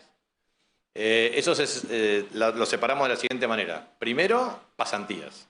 Después, becas de iniciación y de finalización, becas de posgrado en el país y becas de posgrado en el exterior. Más un sistema de becas de especialización para 50 docentes con la Universidad de Málaga. Nosotros intentamos trabajar, acá está el ministro de Educación de la provincia, un programa de 100 docentes para que por 6 meses recorran distintos sistemas educativos en el mundo. Ahora lo hacemos con Universidad de Málaga, 4 meses virtual, 2 meses presencial, con el objeto de establecer mecanismos de indagación para metodología de enseñanza-aprendizaje para mejorar y perfeccionar los procesos de formación a los efectos de garantizar su modelo de calidad. En el caso concreto yo estoy absolutamente de acuerdo en promover el mecanismo de financiamiento en el régimen de pasantías. Nosotros, la verdad es que es un esquema que nos está dando muy buenos resultados. Primero por el involucramiento de los jóvenes en el sistema. Lo que nosotros estamos planteando es seleccionar áreas estratégicas, y dentro de las áreas estratégicas, por ejemplo, ingeniería química, biotecnología, etcétera, etcétera. Trabajamos con el sector privado, también trabajamos con un sistema de financiamiento FONTAR a través de mecanismos de ciencia de datos y mejoramiento de condiciones de acceso. Estamos planteando sistemas de maestrías y de doctorados para todo el tema de ciencia de datos, que es verdaderamente lo que se viene en términos de divulgación y desarrollo. Así que en ese sentido estamos. Tenemos ya la meta de 500 alumnos. Y la idea nuestra es potenciar con el Consejo Federal de Inversiones la posibilidad de radicar alumnos en Francia, Alemania, China, Japón, Estados Unidos, Brasil, o sea, en distintos lugares del mundo, con el compromiso de que vengan al sector público, al sector privado y paguen su beca con trabajo. Entonces, la verdad que es un tema muy interesante porque estamos descubriendo muy buenos talentos que van a permitir una transformación del staff gerencial. Nosotros tenemos problemas en áreas críticas, lo vemos todo el tiempo, nos cuesta mucho. Y eso a todos los que han tenido funciones ejecutivas saben lo que significa. Las ideas son muy lindas, pero después plasmar las ideas en acción. O sea, el gran desafío político es transformar ideas en acción. Ideas tenemos todos. El problema es convertir las ideas en acción, lo cual no es fácil en términos de equipos para la consecución. Así que en ese sentido estamos trabajando y estoy absolutamente de acuerdo con que ese régimen de pasantías y de formación de recursos. Fíjate que en el caso de becas de iniciación, nosotros más o menos el aporte es equivalente a cerca de 33.000 a 35.000 pesos, pero a su vez también nosotros trabajamos con los estudiantes y con los docentes todo el tema de financiamiento de 12, 24, 36 meses para el acceso a computadoras con tasa cero para financiamiento. También, por ejemplo, trabajamos en la reforma integral del comedor universitario en hacer resistencia para llegar a 1.500 estudiantes para que puedan tener condiciones de acceso y estudio. En tercer lugar, trabajamos en sistema de adquisición de materiales útiles para facilitar el tema, porque así como la reforma de 1918 fue la autonomía universitaria y el cogobierno, en 1949 Perón estableció el 22 de noviembre la gratuidad. Todo eso es muy bueno, pero al estudiante le cuesta. Por eso tenemos 600 residencias estudiantiles, pero eso es ínfima para el sistema universitario. Hoy hablaba con el decano, nosotros entre las universidades, entre lo presencial y lo no presencial, entre las universidades nacionales existentes más las universidades privadas, tenemos cerca de 100.000 alumnos y alumnas en la provincia de Chaco.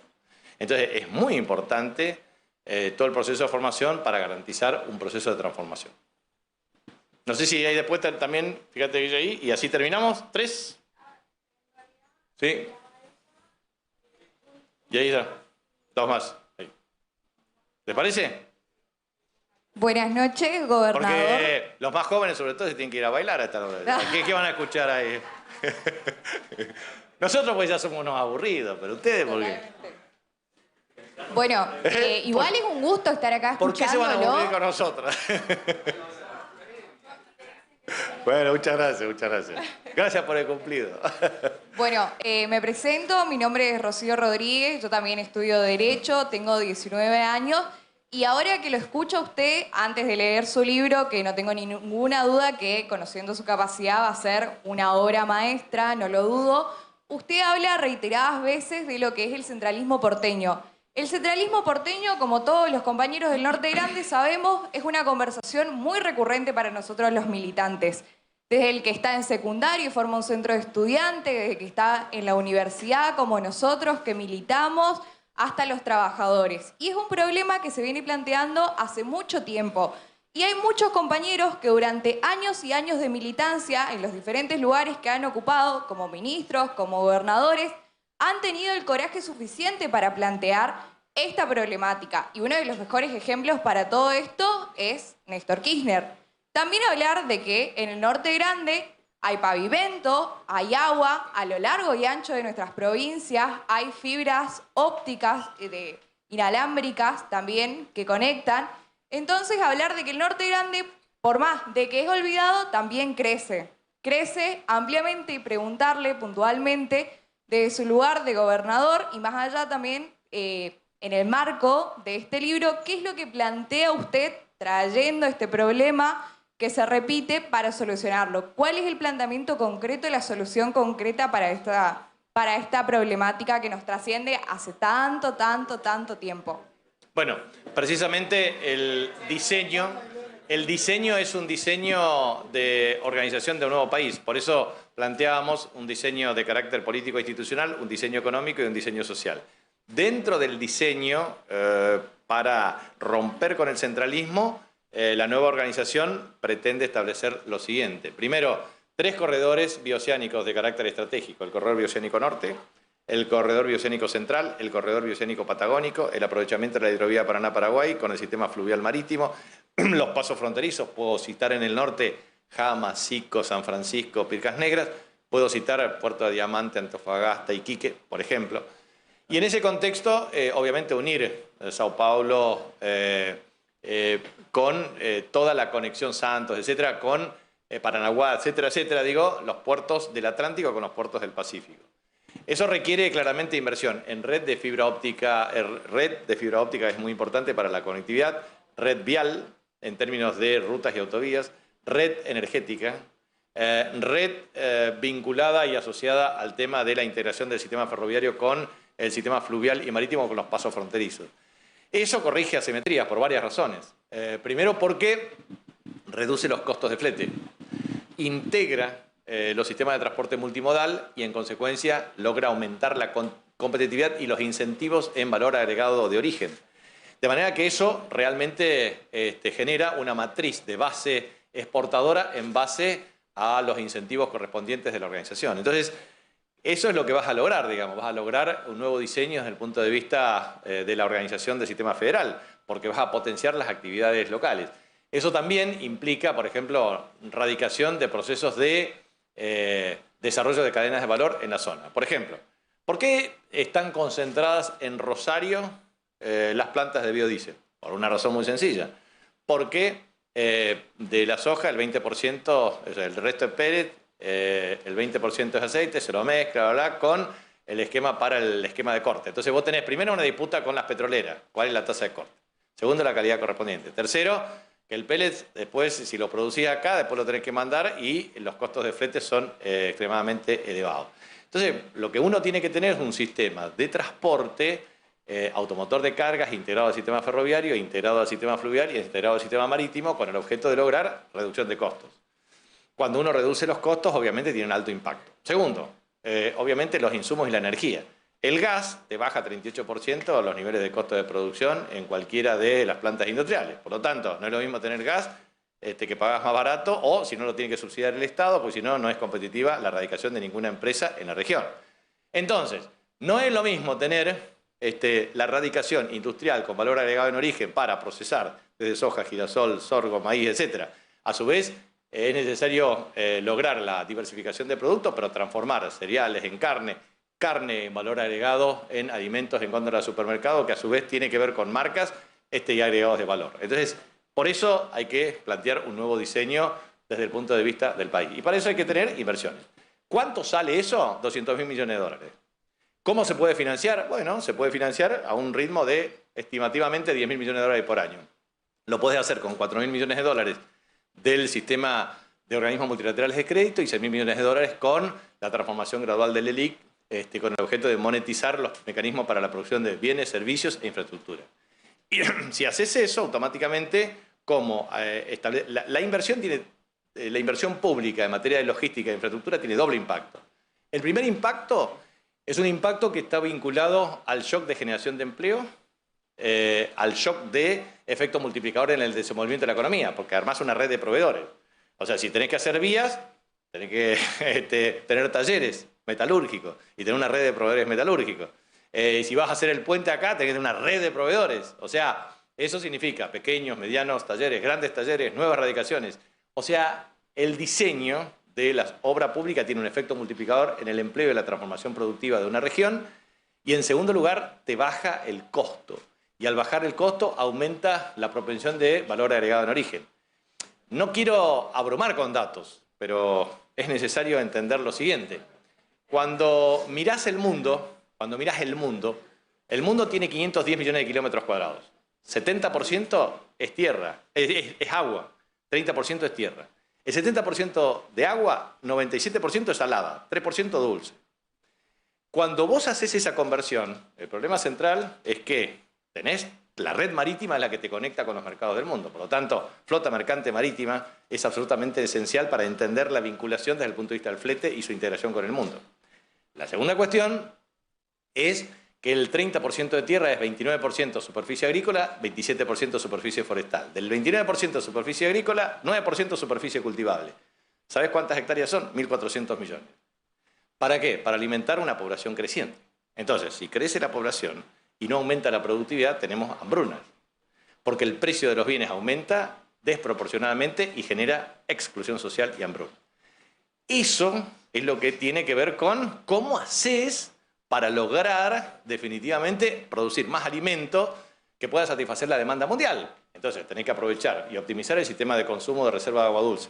Tenés que mejorar la productividad de los suelos. Tenés que proteger la sostenibilidad de los mismos. Tenés que mejorar la logística, porque vos de nada vale tener rentabilidad tranqueras adentro si tenés un problema de externalidades negativas en el proceso. Entonces, por eso la configuración del país tiene que ser así. Ahora bien, ¿qué pasó entre 1810 y 1880? ¿Qué pasó en 1880 y 1914? ¿Qué pasó de 1900? Todo el periodo secuencial en Argentina. Bueno, a ver, ¿qué hizo Sarmiento? Expandió el telégrafo. ¿Y dónde expandió el telégrafo? Bueno, todo con ramificación sobre Buenos Aires. ¿Por qué? Porque tenía la mayor concentración de la población. Segundo, ¿cómo se hizo la organización nacional? Bueno, empezó con la Revolución de Mayo de 1810. Belgrano a Paraguay con Bernardo de Velasco y obviamente después se declaró la independencia en 1811. Pero el virreinato del Río de la Plata era 5,6 millones de kilómetros cuadrados. Hoy la Argentina 2,8 millones de kilómetros cuadrados. 3,7 millones de kilómetros cuadrados incorporando el sector antártico y las Islas Malvinas. Y en ese contexto tenés un sistema de mapa bicontinental y el esquema que no dije acá, pero es un tema objetivo.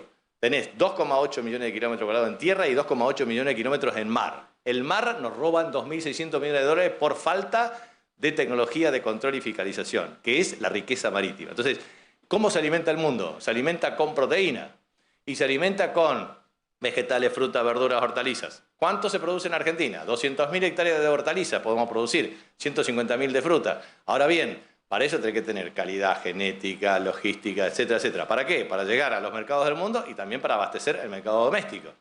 No olvidarse de eso, porque si haces un modelo de base agroindustrial exportadora, ¿qué haces con el sector, con lo argentino? Le ponés bajo salario y no pueden acceder a bienes básicos. Y todo para exportar. Entonces se enriquecen tres y nos empobrecemos el resto. Así tampoco funciona. O sea, tenés que lograr estos modelos. Entonces, el modelo es cómo tenés una matriz de base federal que te permita corregir las asimetrías, que te genere incentivos a la producción y que a su vez te mejore la distribución del ingreso. Lo que yo he querido humildemente exponer en este libro es decir, bueno, no discutamos candidatura, discutamos un programa, porque si no, nos pasamos discutiendo nombres y apellidos y no discutimos lo que tenemos que hacer. Entonces, pero esto es muy importante porque, sinceramente, yo no creo que estemos, y yo coincido con lo que dijo Cristina ayer y coincido con muchas de las conversaciones que he tenido con él, con el presidente. Argentina es un país muy difícil. Gobernar Argentina no es fácil, gobernar cada una de nuestras provincias no es fácil. Este problema que yo exhibía de insatisfacción democrática existe. Entonces, si lo que tenemos que hacer, lo más importante que tenemos que hacer todos nosotros acá, es un gran baño de humildad. Entender que nadie tiene la verdad revelada, que todos podemos aportar humildemente y que si esta propuesta, discutida hasta bien profundamente, funciona y prospera, bueno, tendremos con este plan de gobierno, equipos sólidos, construir el liderazgo que sea necesario que alguien, alguno, alguien, alguna, pueda llevarlo adelante. Y esto lo tenemos que hacer con mucha humildad y entender que si no hacemos lo que tenemos que hacer, estamos siempre con la causación circular de los problemas. Entonces, me parece que es una muy buena práctica debatir en esta universidad un día sábado, en la universidad, en la facultad, entender que lo tenemos que hacer desde el corazón, pero también con la racionalidad suficiente para entender la complejidad de este fenómeno. Así que de eso se trata una organización del sistema federal, de eso se trata un plan de inversiones, de eso se trata la fuente de financiamiento, de eso se trata de romper el centralismo. Porque lo que queda claro es que nosotros tenemos estas contradicciones básicas, es unitarios versus federales, pero los unitarios con la cultura especulativa financiera que miran al mundo y a nosotros con desdén y a veces con desprecio. Nosotros queremos reconstruir un país en donde todos nos sintamos argentinos de verdad, profundamente humanistas, cristianos y con un sentido de pertenencia a nuestra patria, a nuestros suelos. Y eso me parece que es lo que tenemos que hacer. No despreciarnos entre nosotros, muy por el contrario, respetarnos entre nosotros. Y la democracia tiene que ser eso. ¿Por qué tener esa actitud tan sectaria y excluyente que decir, si no pensás lo mismo, te odio? Basta de odio, de xenofobia, de racismo, de discriminación. Basta de no interpretar las ideas del otro como un aporte. Basta de imponer ideas al otro. Humildes, tranquilos, con ganas de transformar en conjunto. Eso sería el mensaje más importante que tenemos que hacer hoy hacia el futuro. Bueno. Bien, aquí estamos entonces. Está ya prácticamente finalizando, pero quedan algunas preguntas más. Compañero gobernador, la pregunta es la siguiente. El nuevo puente Corrientes-Chaco, Chaco-Corrientes, ¿va a ser ferro-automotor o solo automotor? Y la segunda pregunta es, el puente que está programado de Montecaseros, Bella Unión, Uruguay, que conectaría con la ruta 188, que hay un proyecto uruguayo para hacer un puerto de aguas profundas cerca de una localidad que se llama Punta... no me acuerdo. ¿Podría ser factible que sea ferro automotor o es solo automotor nuestro puente acá? Es solo automotor y se ha descartado ser ferro automotor por razones técnicas. Se ha hecho sobre la base de medición novenques y a impacto, pero de problemas similares con tecnología equivalente para el Zárate brazo largo. Esta es la exposición que ha hecho el equipo técnico encargado de elaborarlo. Respecto a los otros puentes, obviamente es parte de lo que nosotros denominamos corredores bioceánicos y la construcción de rutas, autovías y puentes, que son parte de la conectividad vial en la Argentina para la integración de carácter federal. Gobernador. Sí. Gobernador, mi nombre es Leonardo Kiss, soy presidente de Unión Popular. Iba a hacer la misma pregunta del caballero sobre el puente. La verdad que el corredor de migraciones sin ferrocarril es muy difícil. Pero más allá de eso, que está el tema del metraje de la vía y está claro que hay cuestiones técnicas por ello, se podrían salvar, o por lo menos dejarlo a futuro para salvar. Me gustaría que sea un poco más preciso en las cuestiones impositivas.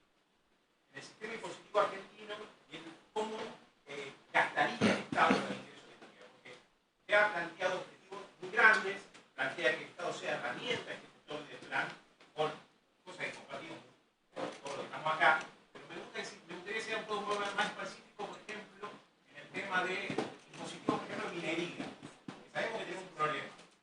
Con el tema de gas, petróleo, con el tema de el corredor sobre el río Paraná, que hoy por hoy está ejecutando el Estado, el mantenimiento y balizamiento, y que están empresas privadas que sabemos que trabajan con la zona de Rosario, mediante declaración jurada, el tema de tonelaje de exportación. ¿Ustedes amplíen un poco eso para ser más precisos? Te respondo rápidamente. Primero, el Consejo Federal de la Hidrovía Paraná-Paraguay ha determinado, primero, la extinción del contrato con Yandenul. Segundo tema, eso significa que se ha hecho cargo la Administración General de Puertos, AGP. Y en virtud de lo cual tenemos dos opciones, contrato de obra y contrato de servicio. Para lo cual, definitivamente, lo que se ha podido observar es que hoy, con la percepción del peaje, tenemos excedente financiero en la cuenta fiduciaria por parte del organismo. Por lo tanto, hoy lo podemos hacer con la misma cantidad de recursos y siendo administrado por el Estado. La otra cuestión es que nosotros, ¿qué pedimos? Bueno, que la vía navegable principal y la vía navegable secundaria tengan dragado, señalización y balizamiento. Para lo cual, lo que requerimos es que no solamente llegue a la confluencia Paraná-Paraguay, llega a Formosa y llega a Misiones. Con lo cual, lo que permitirá eso es aumentar la densidad de tráfico fluvial. Y en ese contexto, poder definitivamente corregir las asimetrías para lograr, primero, más barcazas en su fabricación. Segundo, más remolcadores. Tercero, más carga de ida y vuelta. Cuarto, más barato. Eso, bueno, no es fácil superar todas estas cuestiones, pero como usted sabe, el tema de dragado, hasta confluencia son 12 pies. Después va agregando 25 en Santa Fe, y después 25, 28, 30, 34, 36, 38, 41, digamos. Es toda una escala para aumentar los buques de mayor porte con el objeto de bajar el precio por unidad de volumen. Ese sería el concepto y se está trabajando bien, aunque lento, pero bien. Por lo menos tenemos voz y voto los gobernadores y nosotros insistimos mucho en ese tema. Segundo tema, me planteaste el tema impositivo. Te doy ejemplos concretos. Impuesto a los ingresos brutos. El impuesto a los ingresos brutos es plurifásico, acumulativo, multietápico. Muy bien, vos con este esquema, como tenés todo trazabilidad y moneda digital de curso legal obligatorio, eliminás todas las etapas y grabás venta minorista. Ahí te ahorrás básicamente un promedio de 8% proporcional. Y eso va directo al costo. Y eso significa aumento de impacto. Primero, vos recaudás, ¿por qué? Porque eliminás la informalidad y la volvés todo formal. Lo que antes recaudabas a través de 3, ahora lo recaudás a través de 10. Y eso automáticamente te mejora sustancialmente la capacidad de recaudación. Segundo, impuesto a las transacciones financieras, o popularmente denominado crédito y débito bancario. Bueno, obviamente tiene razón de existir cuando tenés moneda papel y tenés uso de cuenta. Ahora, como son todas cuentas y trazabilidad de base digital, eliminás ese impuesto. Otro costo adicional que te ahorrás. Tercero, tenés tasas, servicios, 138, 168, depende del reglamento. Lo eliminás a todo, porque vos tenés todo trazabilidad. Entonces vos cobrás solamente los impuestos de carácter patrimonial, impuestos a las ganancias, impuestos al consumo. Y en virtud de lo cual eliminás los impuestos de afectación específica y reprogramás el impacto desde el punto de vista de la administración. Por eso lo tenés que hacer con cuidado, logrando que efectivamente no te afecte el resultado fiscal, que debe ser una prioridad clave. Otra cuestión que me parece importante, vos lográs con eso un impacto muy significativo desde el punto de vista de la percepción de ingresos, porque vos todos impuestos son de emisión, con lo cual ahí estás resolviendo también la coparticipación, porque vos tenés la coparticipación de impuestos, tenés la ley 2221, que rigió desde 1972, 73, etcétera, con sucesivas prórrogas al acuerdo transitorio hasta 1985. Hasta el 1 de enero de 1987, la ley 23.548 y sucesivas modificatorias. Los pactos fiscales del 12 de agosto de 92-93, todos los acuerdos fiscales habidos y por haber. Entonces, todo eso también te va a permitir tener una sola caja. Al tener sola caja, entre nación-provincia, un nuevo régimen de coparticipación es perfectamente posible. Y eso te va a permitir definitivamente corregir las inequidades de carácter distributivo. Y así te podría mencionar claramente múltiples facetas que tiene la posibilidad de la trazabilidad por la vía digital para eliminar la informalidad. Entonces, ¿cuáles son las cuestiones que te pueden decir? Bueno, pero lo que pasa es que hay mucha economía informal en la Argentina. A ver, ¿qué pasa con el vendedor ambulante? Y pasa lo que debe pasar. Tenés celular, registro de la transacción. Muchos te dicen, y bueno, pero las operaciones ilegales en los barrios de tráfico de estupefacientes, bueno, tenés que registrarlo, laboratorio, etcétera, etcétera, para que pueda tener psicólogo, etcétera, resolver los problemas y eliminar la intermediación de todo tipo y color. O sea, haces todo transparente, que es la única base que se puede dar. Entonces vos decís, ¿Cuáles son las experiencias comparadas en el mundo? Bueno, empezaron los chinos a trabajar, India también, hay documentos de Estados Unidos. Cuando estuvimos en Estados Unidos yo pregunté sobre ese tema, pero la verdad es que el problema central es que ellos tienen señoriaje. O sea, Estados Unidos, si vos mirás Estados Unidos, 1980-2022, 30% de deuda respecto al Producto Interno Bruto, ahora 165 más o menos las proyecciones que estoy planteando. O sea, ¿qué hicieron ellos? Manipulan la tasa de interés y la tasa de inflación. Si vos querés tasa de interés descendente y tasa de inflación creciente, lo que haces es, no solamente emitís deuda para financiar 5% de déficit durante 20 o 30 años, sino que cada tanto licuás todo el gasto público. Todo el gasto público manipulando dos variables, tasa de inflación y tasa de interés. Nosotros, ¿qué señoriaje tenemos? Ninguno. La moneda de papel para nosotros ya no es un señoriaje porque la inflación se lo devora. Ahora, la moneda digital sí, es señoriaje. ¿Por qué? Porque terminás con la informalidad, terminás claramente con la evasión, terminás con la ilusión y lográs recaudar. Y entonces hacés señoriaje en serio.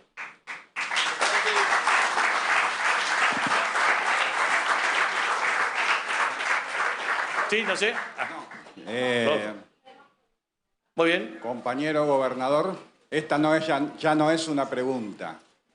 Es simplemente agradecerle que haya elegido a la provincia de Corrientes para ser la primera provincia en la que, después de presentar su libro, haya venido aquí a decirnos, alguien que no se excluye de la responsabilidad de ser candidato en estas elecciones del 2023, alguien que venga a decirnos cuál es el diagnóstico de la situación del país y qué es lo que propone y cuál es su visión respecto del tema. Para nosotros los correntinos es una satisfacción el hecho de que nos haya tenido en cuenta para ser la primera provincia en salir. En esta charla que verdaderamente ayer me preguntaste si iba a venir, si te iba a acompañar, y yo te dije que había suspendido el viaje para escucharte, acompañarte, y hoy te puedo... Hoy te puedo decir que serán miles y miles de correntinos los que te acompañarán si seguís asumiendo el desafío de salir a todo el país para decirle, no quiero ser candidato, sino qué es lo que veo y qué es lo que hay que hacer. Porque a mí, después de escucharte con mucha atención en una exposición que habitualmente no suele ser muy llevadera, la tuya fue más que interesante y plantea cosas que hacen que después de escucharte uno lea el libro con interés, porque este libro en definitiva lo que hace es abrir al debate para que entre todos asumamos la responsabilidad de cuáles son las mejores soluciones que podemos haber. Al escucharte también de manera tan clara, tan didáctica, con tantos datos, que solamente encontré un fallo, que fue la fecha de de Curuzucuatiá, que fue no el 18, sino el 16 El de 16, noviembre. perdón, siempre me confundo, el 16. Bueno, pero en lo demás...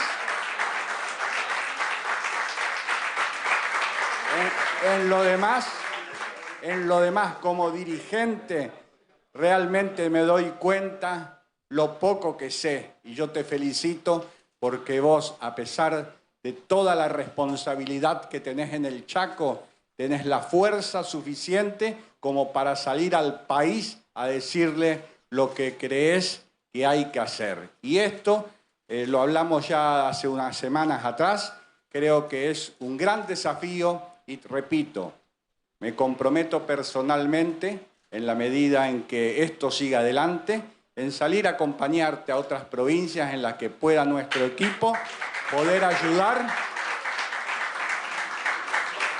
en este trabajo organizativo que lo llevó también tu hija Guillermina, que está creciendo políticamente en el Chaco, que es el futuro seguramente de muchos chaqueños. Alejandra, que siempre en la parte de prensa sigue también los temas, nosotros te vamos a acompañar. Así que libero de las preguntas y creo que es momento de ir cerrando también esta interesante charla. Bueno, muchas gracias, Rodolfo. Para cerrar nada más, en primer lugar, por supuesto, agradecerle muchísimo vuestra presencia. Quiero contarles una confidencia. Todos decían, sábado, Corrientes, Facultad de Derecho, imposible. Han demostrado... y la sala de al lado está llena. O sea, eso que significa que hay temas de interés que realmente despiertan la vocación de participar. Yo quería simplemente, para terminar, plantear, porque estas cosas, cuando se dicen conceptualmente, me dice, a ver, ¿qué tipo de sustento metodológico y cuantitativo tienen? Acá nosotros, con el equipo que lidera Alejandro San José, que es un experto en materia macroeconómica y econometrista, tomamos un paper de Beltrani en el año 2020 que dice: el enfoque de vectores autorregresivos es la herramienta más utilizada para la literatura para estudiar los shocks de política monetaria, como sería este programa. Entonces nosotros, para que ustedes lo lean, hay algunos que les gusta, otros que no les gusta, pero lo importante es que están desarrollados año por año el impacto, trimestre por trimestre, PBI, inflación, tasa de interés. Tomamos eso. Después agregamos un cuadro que implica la evolución de las curvas correspondientes y permitirnos sintetizar. Para el año 2023, por ejemplo, ¿qué es importante? ¿Cuánto sería la variación del año 2024, para el año 2024, tomando la decisión a partir del 1 de enero respecto al shock de blanqueo y capitalización de reservas? El producto crecería 4,12% en el año 2023, 5,21% en el 2024, 7,34% en el 2025, 15,05% en el 2026 y 2,29% en el año 2027. La inflación de 88,28% bajaría a 6,24% en el 2024, inflación negativa menos 2,77% en el 2025, 33,67% porque ahí tiene un componente monetario que hay que ajustarlo en el modelo, y 17,45% de inflación anual en el año 2027. O sea, lo que quiero decir es que están los mecanismos estudiados respecto a los límites mínimos y máximos. La tasa de interés es la que tiene mayor volatilidad, del 75% al 34%, etcétera, y que es necesario plantear los problemas de regulación de oferta monetaria y demanda monetaria. Y el porcentaje de la deuda pasa de 45,37% a 5,48%. O sea, y eso baja la tasa de riesgo país. O sea, tomamos solamente algunos indicadores porque si no es muy aburrido y a su vez muy extenso. Pero lo que quiero decir es que esto es un trabajo que tiene que ver con análisis histórico. Entonces todos se preguntan, ¿y cómo hace para leer, gobernador? Bueno, yo soy un tipo sistemático de lectura. Segundo, ¿qué hago yo? Leo y escribo, porque hay que razonar los problemas. Y tercero, hay una experiencia, la experiencia de recorrer el mundo, recorrer el país, hablar con muchos todo el tiempo, y eso es lo que uno tiene que reflexionar. Lo mejor que uno se lleva de todas estas reuniones es hablar con ustedes, porque ustedes son los dueños de la verdad.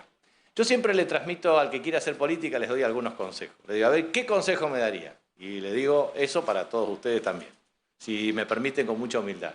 Yo siempre digo, si vos querés hacer política, tenés que tener conocimiento del territorio. Ojos que no ven, corazón que no siente.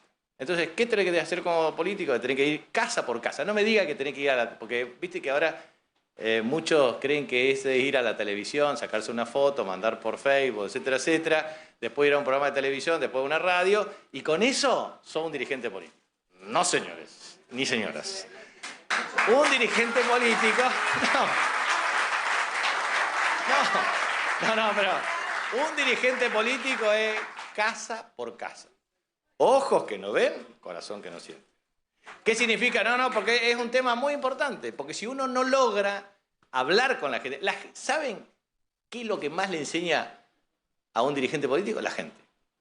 Porque uno tiene que resolver los problemas cotidianos a la gente. Entonces la gente, yo cuando digo, si nosotros tenemos una política salarial docente, le arreglamos la escuela...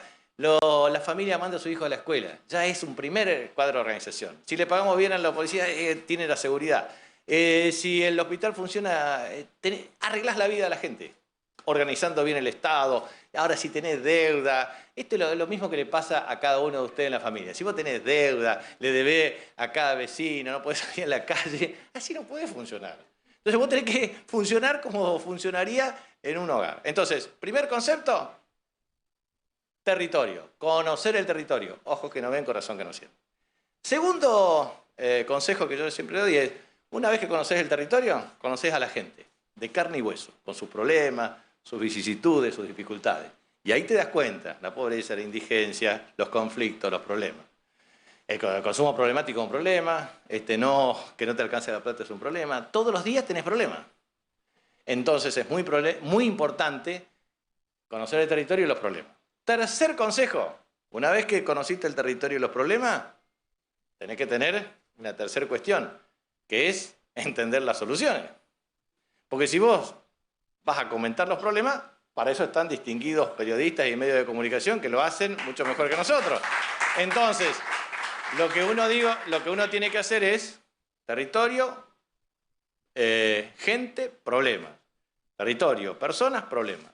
Y nosotros, a diferencia del resto de los mortales, tenemos que dar soluciones. Eso se llama proyecto político. Cuando uno logra conocer el territorio, a las personas y los problemas, y tener un proyecto político para resolverlo, necesita dos cosas más. Un gran equipo, porque nadie gobierna solo. Gran equipo. Se necesita gente con mucho corazón, con mucha sensibilidad, con mucha humildad, que sepa escuchar, que sepa resolver, que sepa dejar la vida en cada pelota como hacen los futbolistas en un mundial. Eso significa entender que esto es poco tiempo. Si alguien cree que la política es cómoda, la verdad que no se meta. Si alguien cree realmente que uno puede disfrutar 4 años, que no se meta, porque no se trata de disfrutar, se trata de servir. Se trata de servir, y esto es importante, este tema que yo siempre digo, estas cosas que Jesús siempre enseñaba, ¿no? Cuando Jesús le decía este tema de la parábola del buen pastor, y que decía Francisco, necesitamos pastores con olor a abeja. Y entonces cuando tenía 100 ovejas y 99 estaban y una se había escapado, ¿qué hizo el pastor? Fue a rescatar a la oveja perdida, a la que se le fue del rebaño. Ese es un tema muy importante. Nosotros no podemos decir, bueno, nos dividimos y no nos preocupa, no. Hay que seguir reconstruyendo el rebaño, administrar el rebaño, porque si no, todo lo que significa fragmentación rompe la unidad. La otra cuestión es muy importante cuando él decía, cuando todos lo criticaban, él decía, no son los sanos los que necesitan de médicos, son los enfermos. Entonces, todo una cuota muy importante, y en los evangelios ahora, que son en este periodo precisamente, en donde la humildad es muy importante porque somos servidores. No tenemos que ser los primeros, sino que los últimos serán los primeros. Hay que ser servidores. Entonces, la vocación política significa equipo con idoneidad moral, intelectual, vocación de servicio. Y después, y de todo eso, cuando uno logra todo eso, hay que tener método y disciplina. Eso significa planificación para la acción y acción para la comunicación. Bueno, son 6 puntos para ser dirigente. Con lo cual, a veces, de esos 6, y no podemos conseguir los 6. Podemos conseguir 4, podemos conseguir 3, podemos conseguir 2, podemos conseguir 1. Pero lo que nunca tenemos que hacer es resignarnos a ser los mejores, a servir más, a sentir con el corazón el dolor de la gente, porque la gente sufre, y muchas veces sufre por nuestras propias incapacidades. Y si somos capaces, desde la facultad, desde la universidad, desde la empresa, desde el trabajo, desde el diálogo, desde la buena vecindad, construir una sociedad mejor, entonces habremos logrado el objetivo de vivir en una sociedad que merezca ser vivida. Muchas gracias. Bien, acaba de finalizar el gobernador Jorge Milton Capitanich su exposición aquí en la ciudad de Corrientes. Continuamos con nuestra programación habitual aquí en Chaco TV.